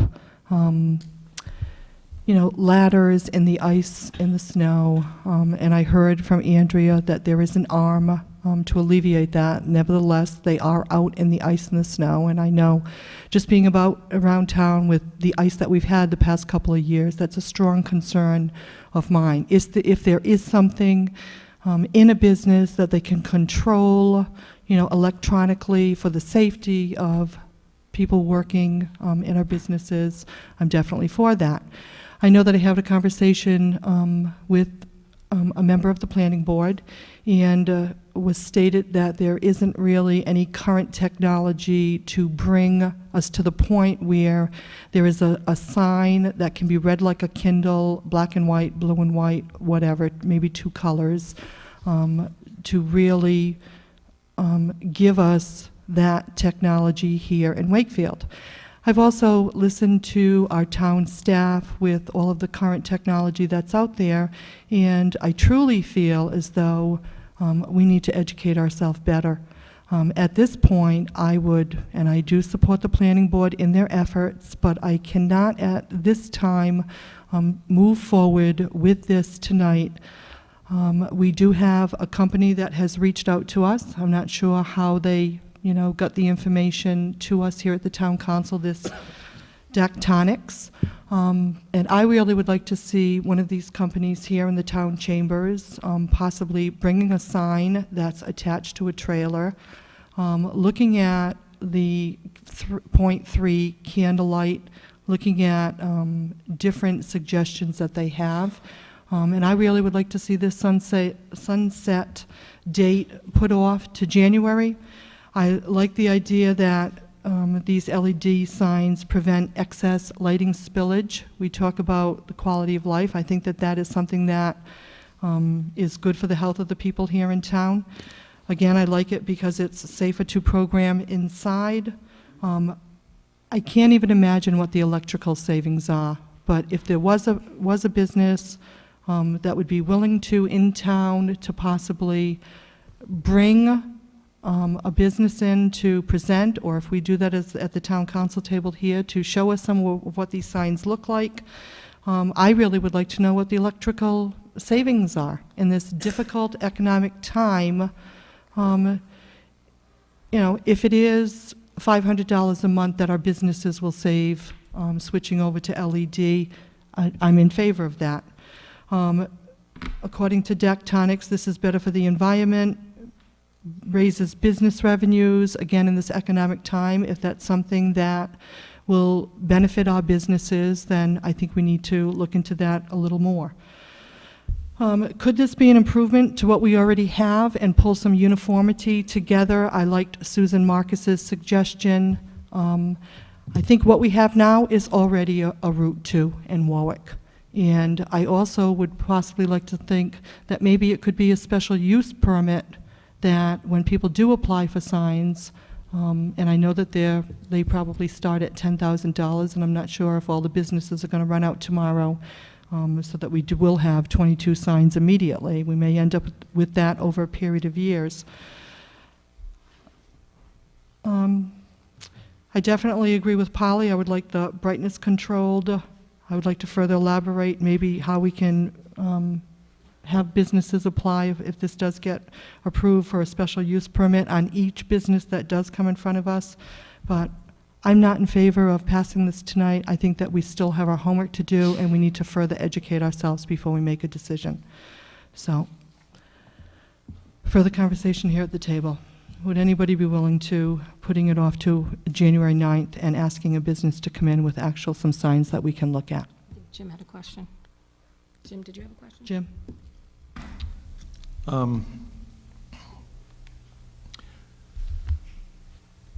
The CVS sign, I mean, if I ever were to work my way towards the business side of this equation, I talked about framing tonight, and that 25%, I think would be ideal in the future to look at. I think controlling the density and everything can be done.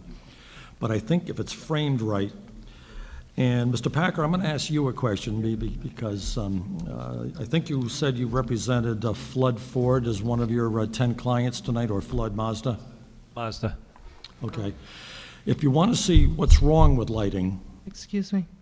Before we continue, can I have a clarification from Michael, because the public hearing is closed? It has been, and other than talking to staff, you cannot, unless you, and you can't even reopen the hearing now because we'd have to be advertised, so. All right, even though it's my question. I'm sorry? Even though it's your question, we have to pose it to the town staff. We can't pose it to somebody in the audience. But you could do that at the next public hearing, if there were one. Or we could do it at another time. Yeah, okay. All right, I'll just make a comment, because if you want to see what's wrong with lighting, one of Mr. Packer's clients, and they're wonderful people, and they do a great business, but drive on Route 1 when you all go home tonight and take a look at the lighting of the Ford dealership at Flood. If you want to see what the fears are with bad lighting, take a look at the floodlights on the building. I get more phone calls in South Kingstown. If you're in Charlestown, you think we're in Cape Canaveral.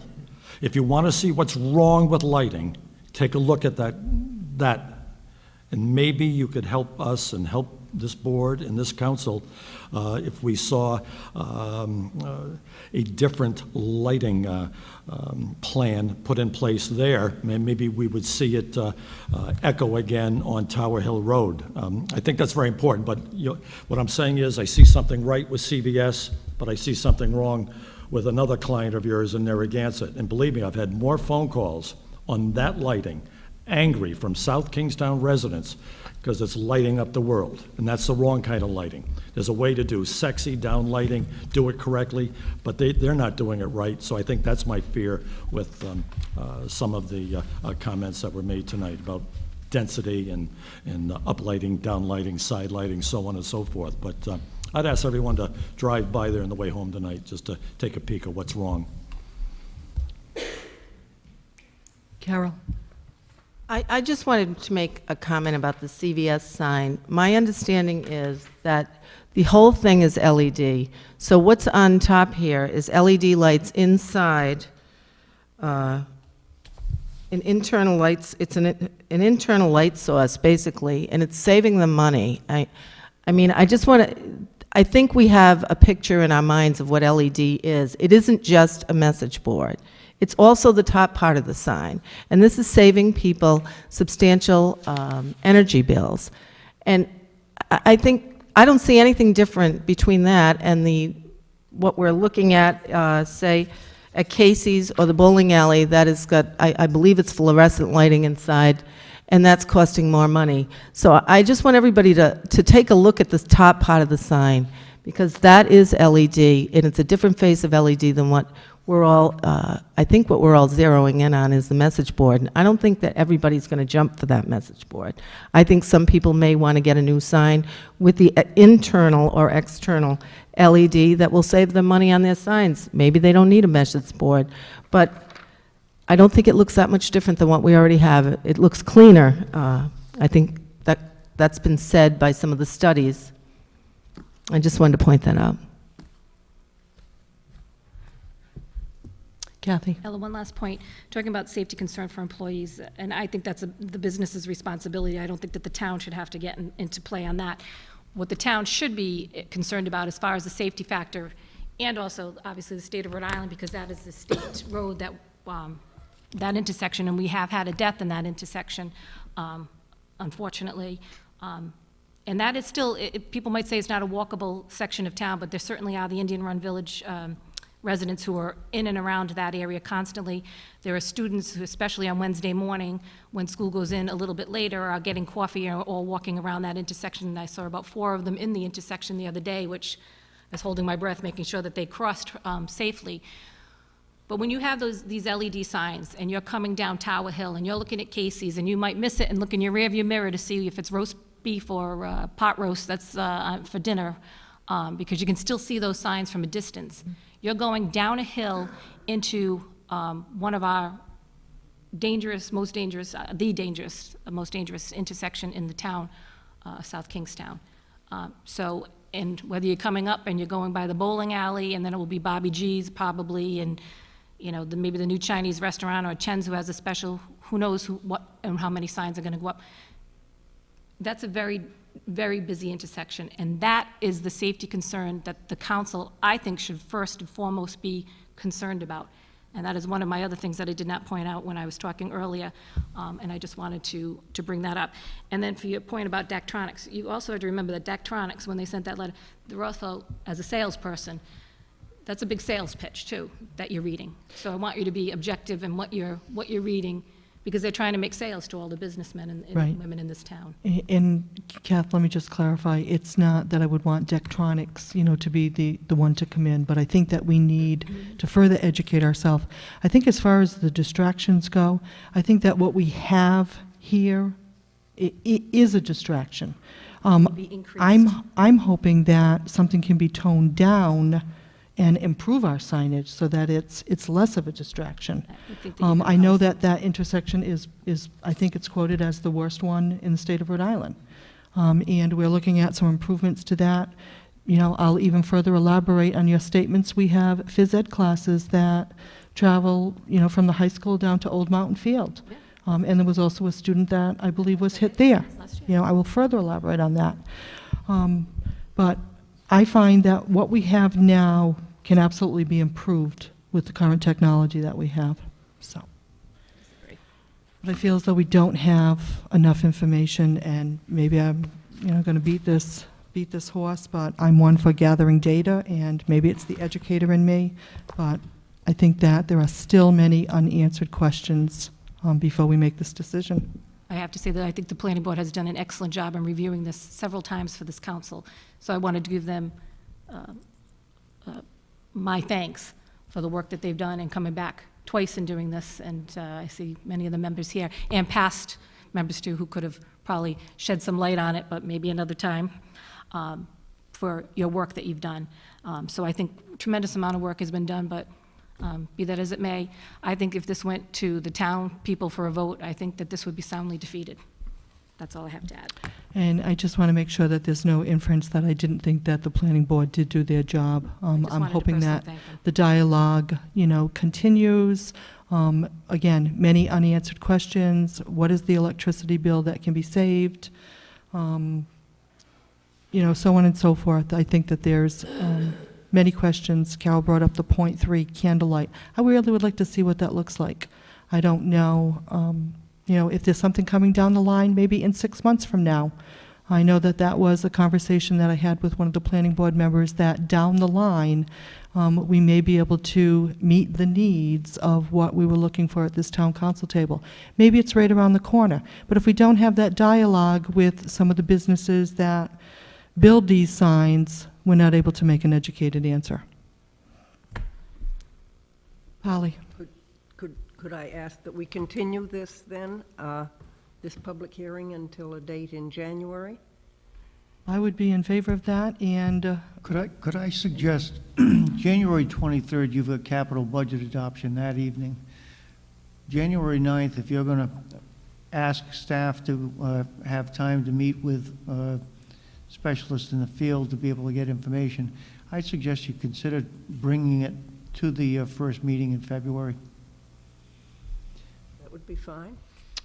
and possibly bringing, somebody or pictures, or if they can bring a sign for us to, look at. So we're February looking at 13th. February would be the- 13th? February 13th, because recognize that any amendment to the zoning ordinance takes 3 weeks of advertisement.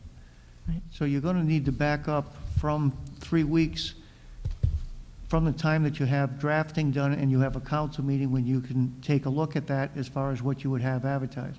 I would also want to make sure that any staff report that was prepared went through the planning board with or without recommendation before it got to the council, because we are dealing with the zoning ordinance. So I really think that you need to be looking at February at the very earliest to be able to get that information that you want. And if I understand what you're asking is, if in fact there was going to be an availability within the ordinance, it would be limited to the commercial downtown area. And we're talking about message boards rather than flashing signs.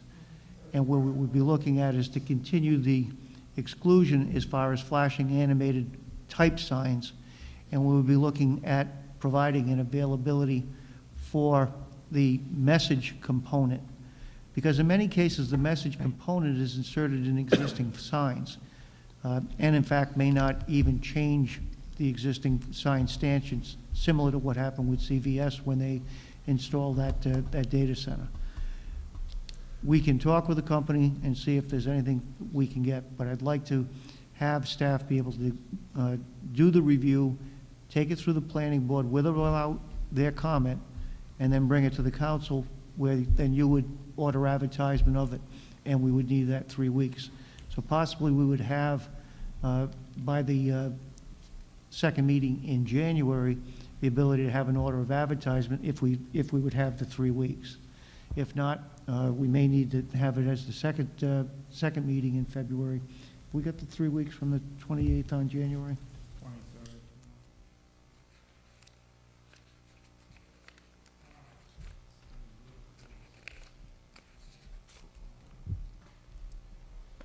Second meeting in February is the 27th. Out of an abundance, as out of an abundance of caution, I'd ask you to consider a motion to maintain the ordinance, the current ordinance in place, and to have the amendment to section 803B expire midnight on February 27th.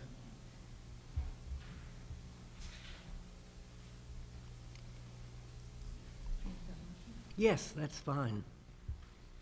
Do we have a second to that motion? Michael? Do you No, wanna- I just want to be sure that we understand what the motion is that section B, the last line will read, this amendment for section 803B shall expire at midnight, February 27th, February 27, 2012. That's the change you'll be making for tonight. Mike, should we also be dealing with the E and K? They're not going to act on that tonight. Well, that's what I'm saying, is they need to specifically indicate that they're not acting on paragraph E or K. That's correct. As part of your motion, you're not making a decision tonight on paragraphs. You're basically voting to continue. Well, no, they're not voting to continue. All they're doing is voting to set the moratorium date now from November 14th to February 27th. And also part of the motion is that the language that's been presented tonight that's underlined, you're not going to act on this evening. I think that covers it all. Right. Say the language that's underlined, you're not acting on this evening. So moved. I think Polly beat you to it before, Jim. Is that a Okay, second? well, then I'll second. Great. Michael added so many amended, all right. I was hardly I know. So there's no interest in voting on this, what's here? We're just going to move on to another I motion. think we're, just to continue, to Just- gather more this is a data, vote I think to is what the motion is, and to, extend the moratorium or extend the sunset provision. So I just want to make it clear, what we're doing is we're extending the moratorium on the LEDs until February 27th, so everyone understands that. So we can And you're asking staff to look into all the areas that Steve mentioned earlier. and we'll be presented with a new draft of a possible change in the ordinance, and then we'll have a public hearing, and we'll reconsider a different ordinance, a different amendment to the ordinance. That's why you need 3 weeks of advertising. if I can just clarify, and it could be the same that we have after we gather more information from, some of the questions that are not answered. That's So. correct. When you set up the order for advertising, say the end of January. or Could be the same. beginning of February, you'll have the opportunity then to ask staff to place in that order that language to do it. So it could be this, or it could be something different. Okay. I think what we're going to do is we're going to ask the staff to bring in a company to present to us, may possibly bring some signs, information, questions that, how much is saved, what is the, and then there will be hopefully a redraft, or it could be the same thing. After we get more information from this business and update us with the current technology that's available, or when it is going to be something better that would meet the needs of the town when it will be available. It could be 6 months down the line. We'll then draft possibly the same language or different language. But at this point, we're just gathering more information from businesses. Can I just ask? Can I just clarify, Karen? Okay. Not from businesses, but from people who are experts in the field of this signage. Okay. And Mike, I just want to ask you, now, if we voted on this ordinance as written, what's been drafted and presented to us tonight, we can't insert new language. It has to be rewritten and presented to us. In other words, if you voted on the ordinance, and we don't have a motion to that effect. Right. Right? That's right. But if you wanted to change some of the language here, you are allowed to do that at a public hearing. But if you want to go in exactly the opposite direction and make what I would consider material or substantial changes to this, then you would need to re-advertise. So if we wanted to allow LED in some limited capacity or limited illumination, limited brightness, size, how many times it can change, You need that to has to be advertise rewritten. it. Okay. Ella, I might add, the gentleman, after we closed the public hearing tonight, who was on the planning board for years, is a recognized expert in the world of lighting. He couldn't speak. We had closed the meeting, Joel Holquist, but hopefully he might spend a little time with some of us just to help educate us. One nice thing about this is he now has the door open to do that. So we would welcome your comments before the next public hearing. Or we could do comments. No, we haven't voted yet. Comments from concerned Right. citizens. That's true. Comments from concerned citizens tonight. You could also respond. Come to the mic and speak then. So I believe we have a motion by Polly, and we have a second to, continue this with the new sunset date for February 27th. And all of the underlying language will not be acted upon tonight. So are we ready to vote? Well, I just want to say that I'm voting just because obviously I want to keep it, the ordinance in place until midnight of February 27th. I would have liked to have had a chance to vote on the public hearing as it was stated, but that obviously is not going to happen. So I'm going to vote to keep it in place, but really I don't really think we need to continue this. I don't think I'm going to change my opinion on it, because I think that the constituents are against this. So I hope that they call all of you. Okay. Let me just, but if we voted on this now and it got voted down, would it automatically be in place, the ordinance as it is right now with the sunset, If with you the voted language? it down, there'd be, right, no changes would be made. Okay. Okay, are we ready to vote? Any further discussions here at the table? Okay, all in favor of this motion, say aye. Aye. Aye. Opposed, abstention, motion carries 500.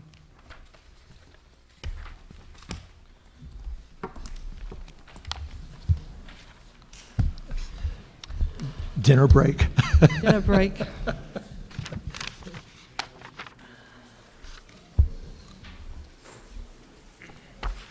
There's Wayne, so if you want to get to see Wayne. Why would you Possibly could, if we get, yeah. Wayne Insurance. We can't just,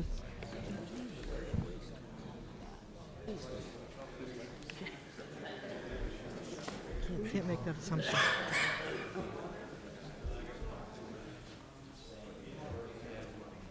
He's not going to speak for comments Oh, maybe he'll come back. Maybe he'll come back.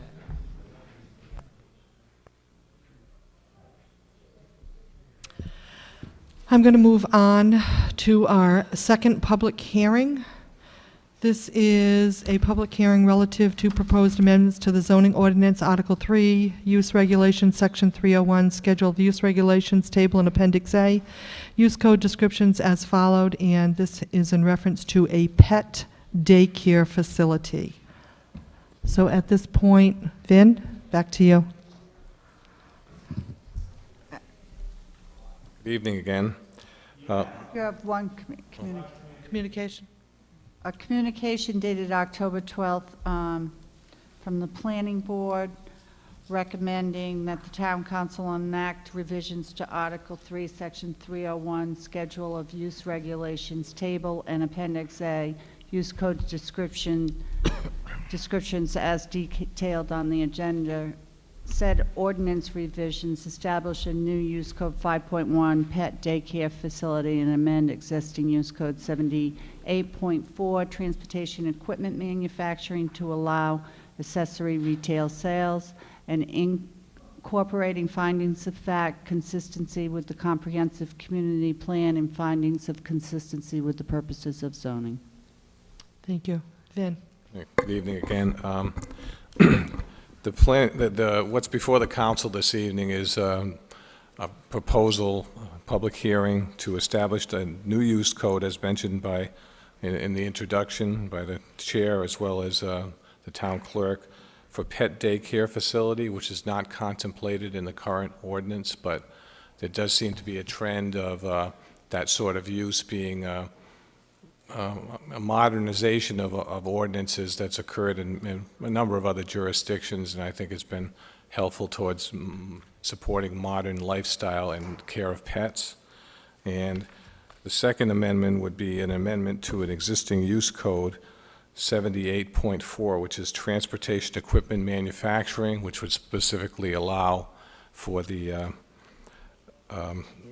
accessory retail sales of custom products that were produced under that use code on the same premises. I think the part of the genesis of both of these proposed amendments related to discussions both by the Economic Development Committee and the Planning Board had with the new owner of the Palisades Mill, which expressed the potential for these use codes to help support either maintenance of tenancy or new tenants to come into that facility. I think certainly a couple of our mills, not so much Wakefield Mill, but the Peacedale Mill and the Palisades Mill could use some, I suppose, assistance in terms of broadening their ability to attract tenants. And the Planning Board had looked at this in October in a formal sense and made the recommendation in this regard. There was conversations between, and it was also, these changes were endorsed in correspondence from the Economic Development Committee to the Planning Board, and also conversations, as I mentioned, with the owner of the Palisades Mill. So, this, in a sense, is, adding some flexibility to the current ordinance. Both these amendments would be pertaining specific to the Industrial 1 zoning district, which largely involves the existing historic mills in the town, as well as some areas in West Kingston. And the pet daycare use is proposed as a use by special use permit, so it would be vetted by the zoning board to make sure it was an appropriate fit for any place it was proposed. And as noted in the memorandum and supporting materials, the second addition to the transportation equipment manufacturing is an existing use code that's allowed in all of the industrial districts, and it would just perhaps better support that type of use for someone coming in looking to have a business that involved that particular use code definition. Thank you, Vin. Yep. Questions here at the table? On here, makes sense. It's great. I'm going to, at this time, turn it out to questions from the audience. Seeing we have no comments or questions from the audience, do we have a motion? I move we close. Actually, thank you. Second. All in favor? Aye. Aye. Opposed, abstention, motion carries, 500. And can we have a motion, please?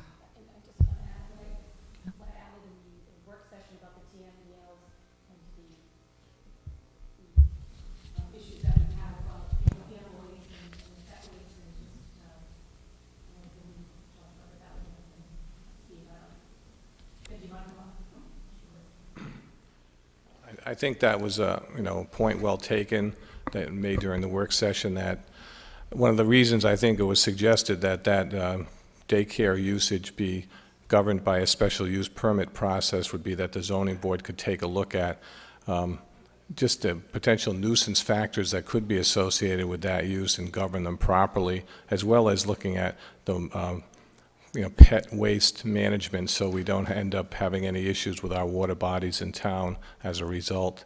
We did talk at the work session a little bit about the town's recent efforts to better control pet waste on the bike path, for example, so we don't run afoul of a DEM and or disrespect the Saugatucket or any other water bodies in the community. So. Mm-hmm. Yep.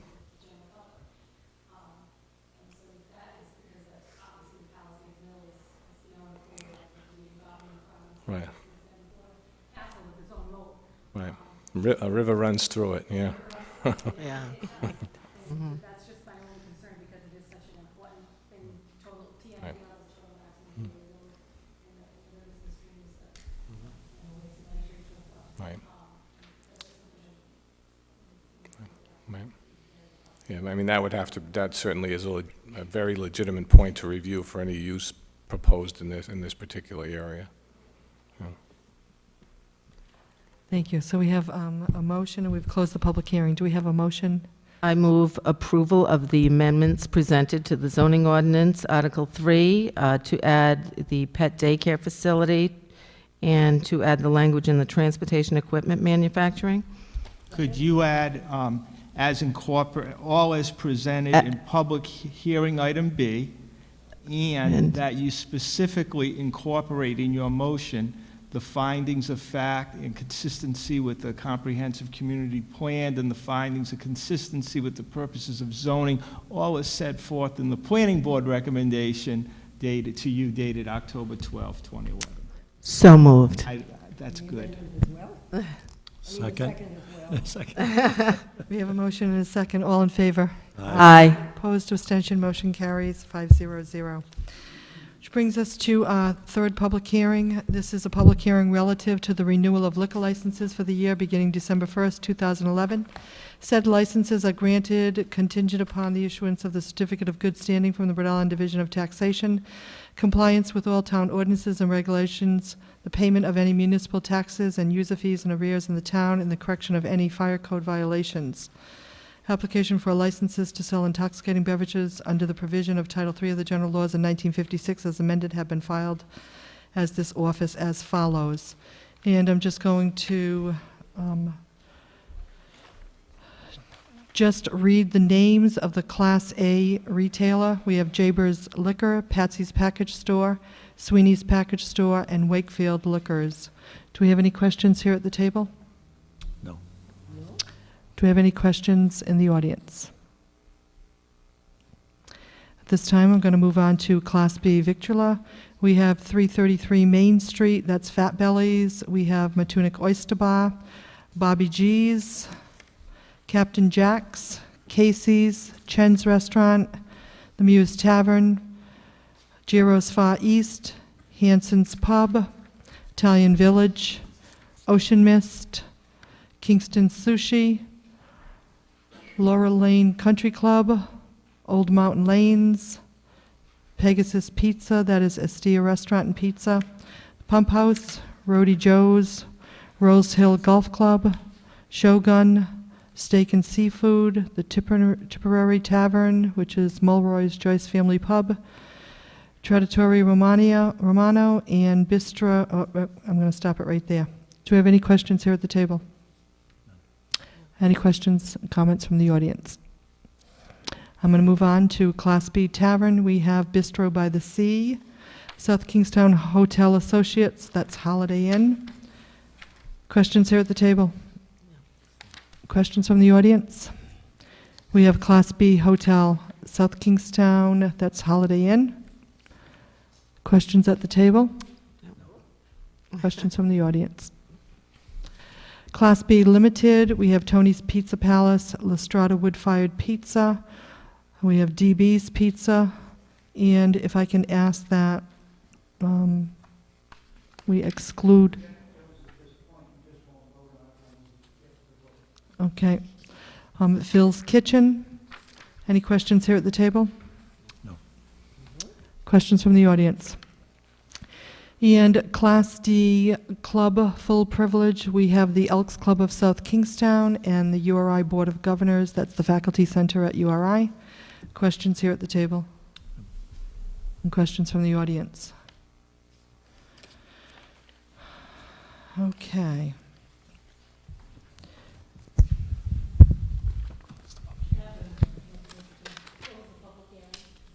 Second. All in favor? Aye. Opposed, abstention, motion carries 500. So I think you want to recuse yourself do. from Phil's, right? So the motion would be to approve public hearing item C, except for Phil's. Okay. And you can all vote on that one way or the other. And then you'll recuse, and Carol can bring up the motion on Phil's. Okay, and I do have I my will- recusal sheet, and, the reason is because I'm related to the owners of Phil's Kitchen.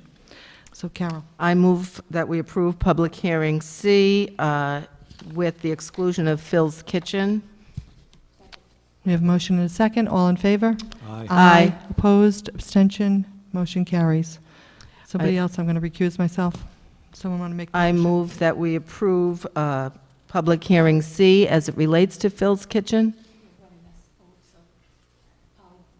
What?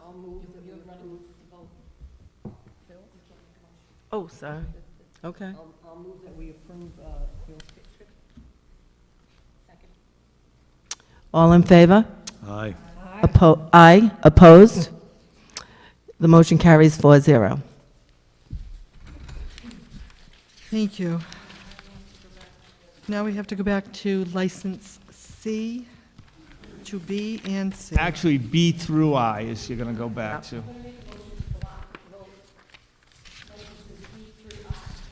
Second? Just want to make sure that I don't need to recuse myself again. I'm going to have to. We'll go through the same process. So your Phil's. bills, and your motion was to approve all the license items B through I excluding Phil's, correct? Second? We have motion and second. All in favor? Aye. Opposed? Abstention? Motion carries 5-0-0. And at this time, I'm going to recuse myself.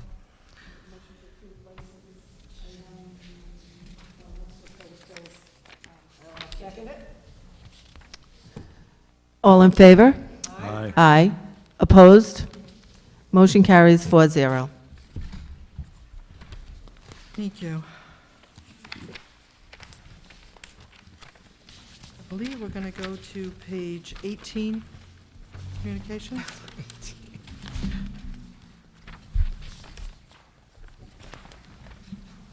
Ready with me? 18, communications.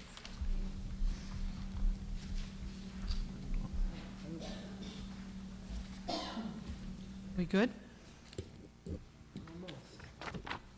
Yes.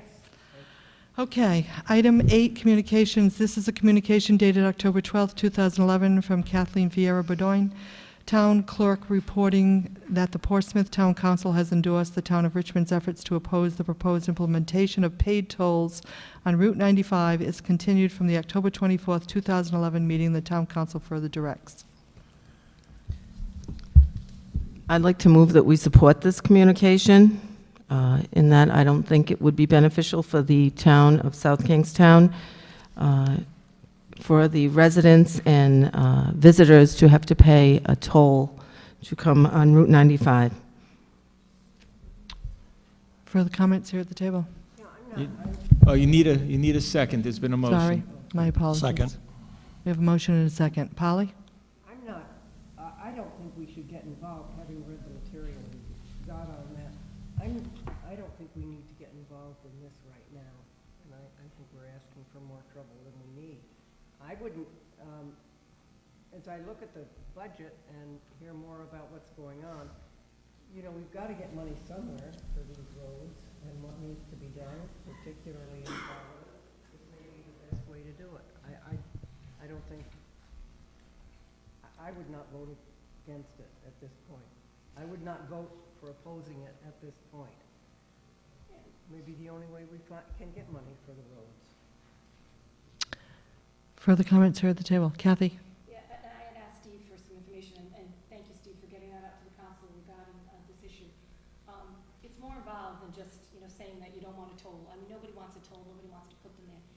But the sad fact is that we are, DOT, in the funding of bridges and other construction projects throughout the state, are seriously hurting for money. I don't want to have to pay the tolls. I don't know exactly what they have planned in place for locals versus out-of-staters, but the bottom line is that if we do nothing, the state of Rhode Island, all of us, are going to be paying the bill. There's just no way around it. So whether it's in southern Rhode Island, northern Rhode Island, it maybe has to be thought out a little bit more. But I agree with Polly that, you just can't say no to these things, because if you travel from here to Florida, I've got my Easy Pass on, and it cost me probably close to about $60 going to the other states and towns that are getting the money to pay for their roads and bridges. I don't want to, it's almost like a user fee, but we're all going to pay for it anyways, every single Rhode Islander. And I think what the DOT is trying to do is that other people will utilize that highway. They're just trying to look for a source of revenue. I hate being taxed. I don't want to do it, but I can see the thought process behind it and what they're trying to do to try to alleviate some of the taxes on the general public. And if some people turn off the road, off that highway of 95 and start driving through some of the communities and start spending some money, that might not be a bad thing either. So, you could look at this in several different ways. I don't want to say that I'm out there often, and I want to put a toll up there. Easy passes have made tolls safer. I know Jim was concerned about crashes and so forth, but, you know, like the Easy Pass going over the Newport Bridge is, you know, less than 90 cents for a local. It's $4 for people, the tourists, and it helps support that bridge. You know, I drive a lot through that area, and I'm watching the bridge being built over in Tiverton, and that comes with a hefty price tag, and, you know, the federal government isn't picking up all of it, so there's some user fees with it.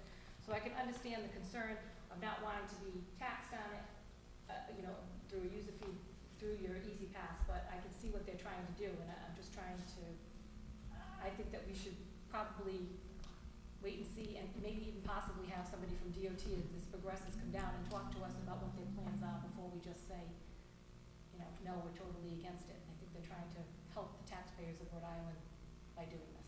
I hope I explained myself a little bit more, but if you read through that material, you can see we have some serious debt coming our way, and we're all gonna pay it anyways, and I think they're just trying to defer some of the costs, not on all the Rhode Islanders. But DOT might wanna be somebody we contact if this progresses, just for future use. Jim? Yeah, I think this is a separate issue. I think we need to support Richmond, but to go to the bridges for a minute, I'm not sure if they were revenue bonds, but all I know is the talk right now of having tolls on the Mount Hope Bridge are to pay for those bridges. The tolls on the Pell Bridge are to pay for those bridges alone. This putting a toll booth in 95 is insulting. It's discriminatory that it's not in the Northern District, other districts. And we always have to be careful in life here. It's much easier to say no and have the state come back and prove themselves. But if we give an opening here, boy, we're making a serious mistake. So I think we need to support our sister towns on this, who absolutely are opposed to any kind of a toll booth on the southern part of Route 95. So I certainly would support Richmond in this. I too am going to support Richmond on this. I do feel as though that one toll goes up and it's going to be following suit, but I do, Kathy, would like to see the Rhode Island Department of Transportation come and possibly talk to our staff or talk to our town council. So I'm in favor of that, but I am going to support the town of Richmond's efforts to oppose this paid toll on Route 95. So we have a motion? Yes, you do. And we have a second? Are we ready to vote? Further discussion? All in favor? Aye. Opposed? An abstention, so the motion carries 3-2-0. Which brings us to comments from interested citizens. At this time, this is your chance to come to the microphone if you have any comments, questions. Jim? Thank you, Willa.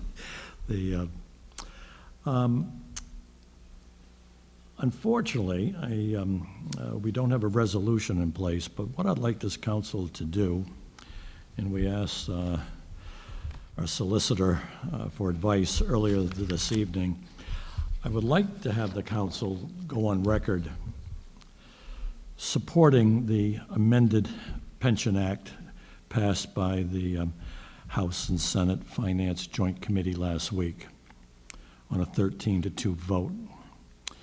Not only are we supporting the President Piva Weed, but also to our own Senate, Sue Sosnowski, who was, along with Piva Weed, was 2 of those 13 votes. That was a supermajority, 13-2. And we need to send the message out that this isn't perfect, and even I'm not happy with how I believe it's been watered down, but I believe it's the best that we're going to do near term. I know Sue, seeing her this evening, she worked very hard on this. These were tough decisions, but I believe she made the right decision. And I think we have to send a message out to folks here in South Kingstown, and especially send a message out to our 4 representatives, because I have no indication of how they're going to vote this Thursday. But I'm hoping that if we can somehow or another discuss and refer to, let's say, Steve, to write a letter on behalf of the town. I know we can't take a vote on it, but if there is a common opinion that we could refer to Steve, that he could forward to the General Assembly leadership, both Piva Weed and Gordon Fox, as well as our representatives in the House. So that's what I would like to pursue. And I think, just to quote Piva Weed here, her motivating factor on this was, one, to ensure the financial security of the state of Rhode Island and budgets in the future years. And it can be something that simple, but I think this is, I don't think anyone can doubt that this is a crisis and a catastrophe if we don't move on this. As I said, it's not perfect, but there's so little left to be like a drop of water in the ocean that might be corrected here, or if someone finds some minor flaw. But I think we need to move forward on this. So if, Michael, if you can help me out with... Sure, the motion would be what we would be allowed to do if the council agrees to that, and does it have to be a vote? Does that have to be 5 of us, 1 of us? What does this entail? The vote would be, the motion would be to add to the agenda discussion of the Pension Reform Act, the Pension Reform Act for discussion and possible referral to town staff. So that will get it before you for discussion. All right, well then I'll make it more formal then, that my comments then are in the form of a motion, which I would like to add to tonight's agenda. Second? We have a motion and a second. Discussion? Kathy? Well, I think that, sitting on the council, looking at the numbers that would face us if we didn't have pension reform, you have to obviously be for pension reform. Kathy, before you get into the Sorry. merits, can you just vote on adding it to the agenda? Oh, okay, I'm and then- sorry. So you need a vote. Are we ready to vote? Yep. All in favor? Aye. Opposed, abstention, motion carries 500, so it has now added to the agenda. Kathy? Sorry. So just in saying, when we looked at the numbers that the town of South Kingstown will be facing, obviously, you cannot say that you don't need pension reform. And as I said at the meeting that we had with the legislators, I don't think there's anybody in the room who was against pension reform, including the teachers and so forth. I'm glad to see that there were some changes with the pension reform. Do I still think it's fair for everybody involved? No, I don't think anybody's going to be happy with it. It is going to end up in legal, in the laws, in the courts, absolutely. Who knows where this is going to end up falling out in the long run. But because of the great impact and the numbers of facing the town of South Kingstown, I feel like we do have to get behind and support pension reform. But again, I am glad to see some of the changes that have come down. Carol? I agree with Kathy on this. I think pension reform for many people is a tough pill to swallow, but it's a necessary one at this time to fix what ails us. And if we don't do it, we're going to be in a much worse situation than we are now. So yes, I would endorse supporting the pension reform legislation as amended. I'd like to see us do it from the town council, but I think you've suggested that we can't do that because it wasn't on the agenda. Right, you can't actually vote on it as a council because it was on the agenda. However, the Open Meetings Act does allow you to refer the matter to, say, the town administrator and ask him to send a letter On our behalf? On behalf of the town. On behalf of the town? On behalf of the town of South Kingstown. Can't mention us, huh? Okay. Yeah. And I would be for it too. I think it's the most important thing we're dealing with this year. And I think we all feel we have to do something. As you've all said, it's not perfect, but at least we're doing something. And I'm just going to weigh in here. Obviously, again, I'm just reiterate, we all believe that there has to be pension reform. Our town here cannot afford, close to $5 million if there is not any pension reform. I feel as though this town council has gone over and above. I believe that there's about half of the towns that have weighed in on the pension. I feel as though the train has left the station. I believe they're supposed to be taking a vote on Thursday. And I believe that what we have done with sending the 13 questions, meeting with our legislators, we've gone over and above. So if it's a letter saying that we support pension reform, I'm in favor of that, you know, from the town. I do want to stress that the 13 questions that were sent to the Gina Raimondo's office, there's not been a written response, but there's been verbal dialogue between our town staff and General Treasurer's office, and I believe there are still some questions that didn't get full answers. I don't know if you want to elaborate on that, Steve, or... The questions that I prepared and submitted to the Treasurer's office, I've had discussions on all 13 of the questions. I think that there's further elaboration that's necessary. However, I think that the number of questions that are being posed to the Treasurer's office through the General Assembly at this point in advance of Thursday's hearing have placed an unreasonable burden on them to be able to answer everybody's questions in that time frame. I believe that, and as I've said repeatedly, I think pension reform is very necessary for the state employees, for the municipal employees, as well as the teachers.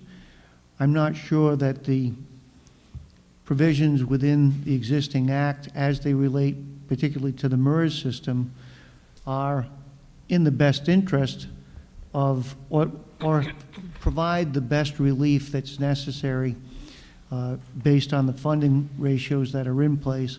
However, I think that the state needs to be able to act on the overall system without unraveling each of the different subgroups. So I think that we're in a position where there probably could have been better reforms as far as MERS was concerned, yet I don't think that those are going to occur before Thursday. But I think that the overall emphasis as far as the need for the reform still needs to be put forward to our legislators. And if, you know, as I said at the last meeting that we had on this, I don't think pension reform is going to be solved unilaterally with one action. I think that there is going to be the necessity for additional changes as we go forward and adjust once we see the language as to how it really impacts each and every member of that system, and how, once those impacts are reviewed by the actuary, we see what the actual numbers are going to mean. The changes that the General Assembly's proposed on the Treasurer's original proposal may have some changes as far as what the funding allocation requirements are for each of the municipalities as well. But we haven't seen that in detail at this point.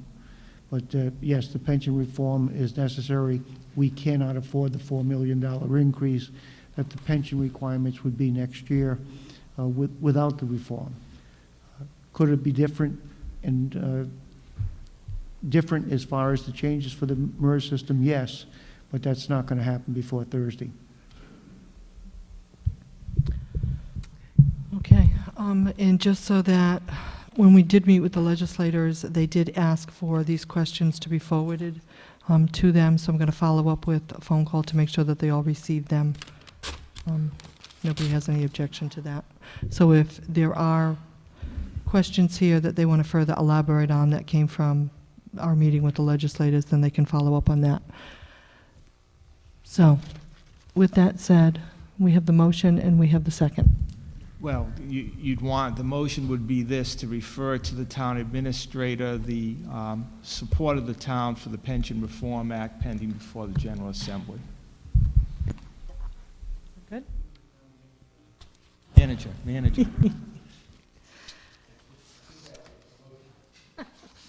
Yeah, I mean, I had said both Fox, Piva Weed, are, and especially Sue Sosnowski, to show our support for her, and our four House representatives need to receive this letter. So that is the... Okay. There was a motion that Michael. We have motion Second. and a second. Any further discussion? We ready to vote? All in favor? Aye. Aye. Opposed, abstention, motion carries 500. I'm going to jump back into the audience. Are there any comments from interested citizens? I just have a few announcements. We had the ribbon cutting for Universal Nails. We also had the Woodhouse Pizza.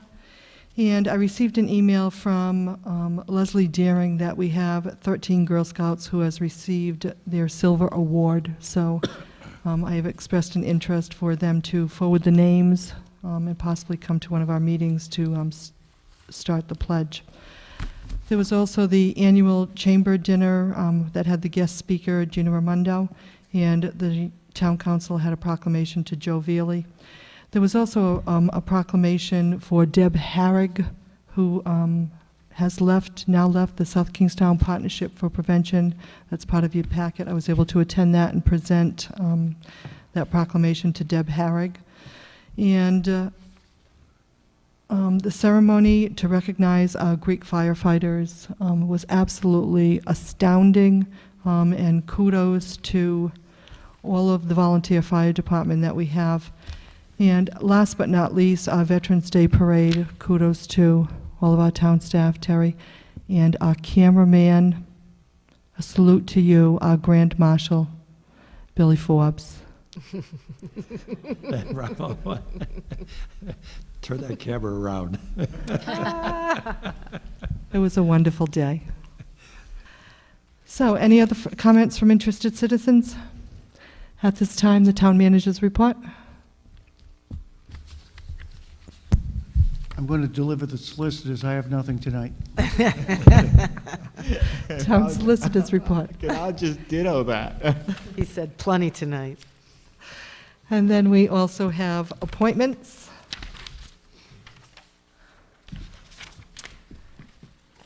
Let's see,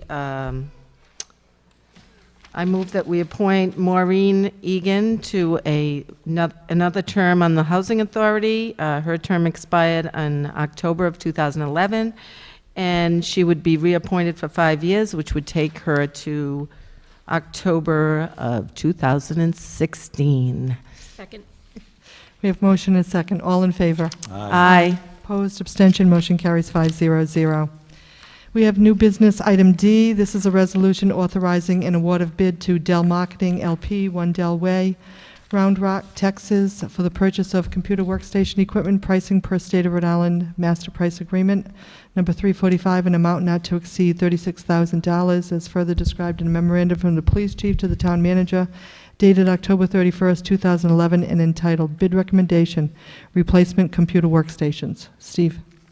Master Price Agreement, Capital Improvement Program. It's within the dollar amounts that have been appropriated for the purpose of the computer replacements, as noted in Chief Espy's memorandum. I move approval of new business item D. Second. Motion and second. All in favor? Aye. Opposed, abstention, motion carries 500.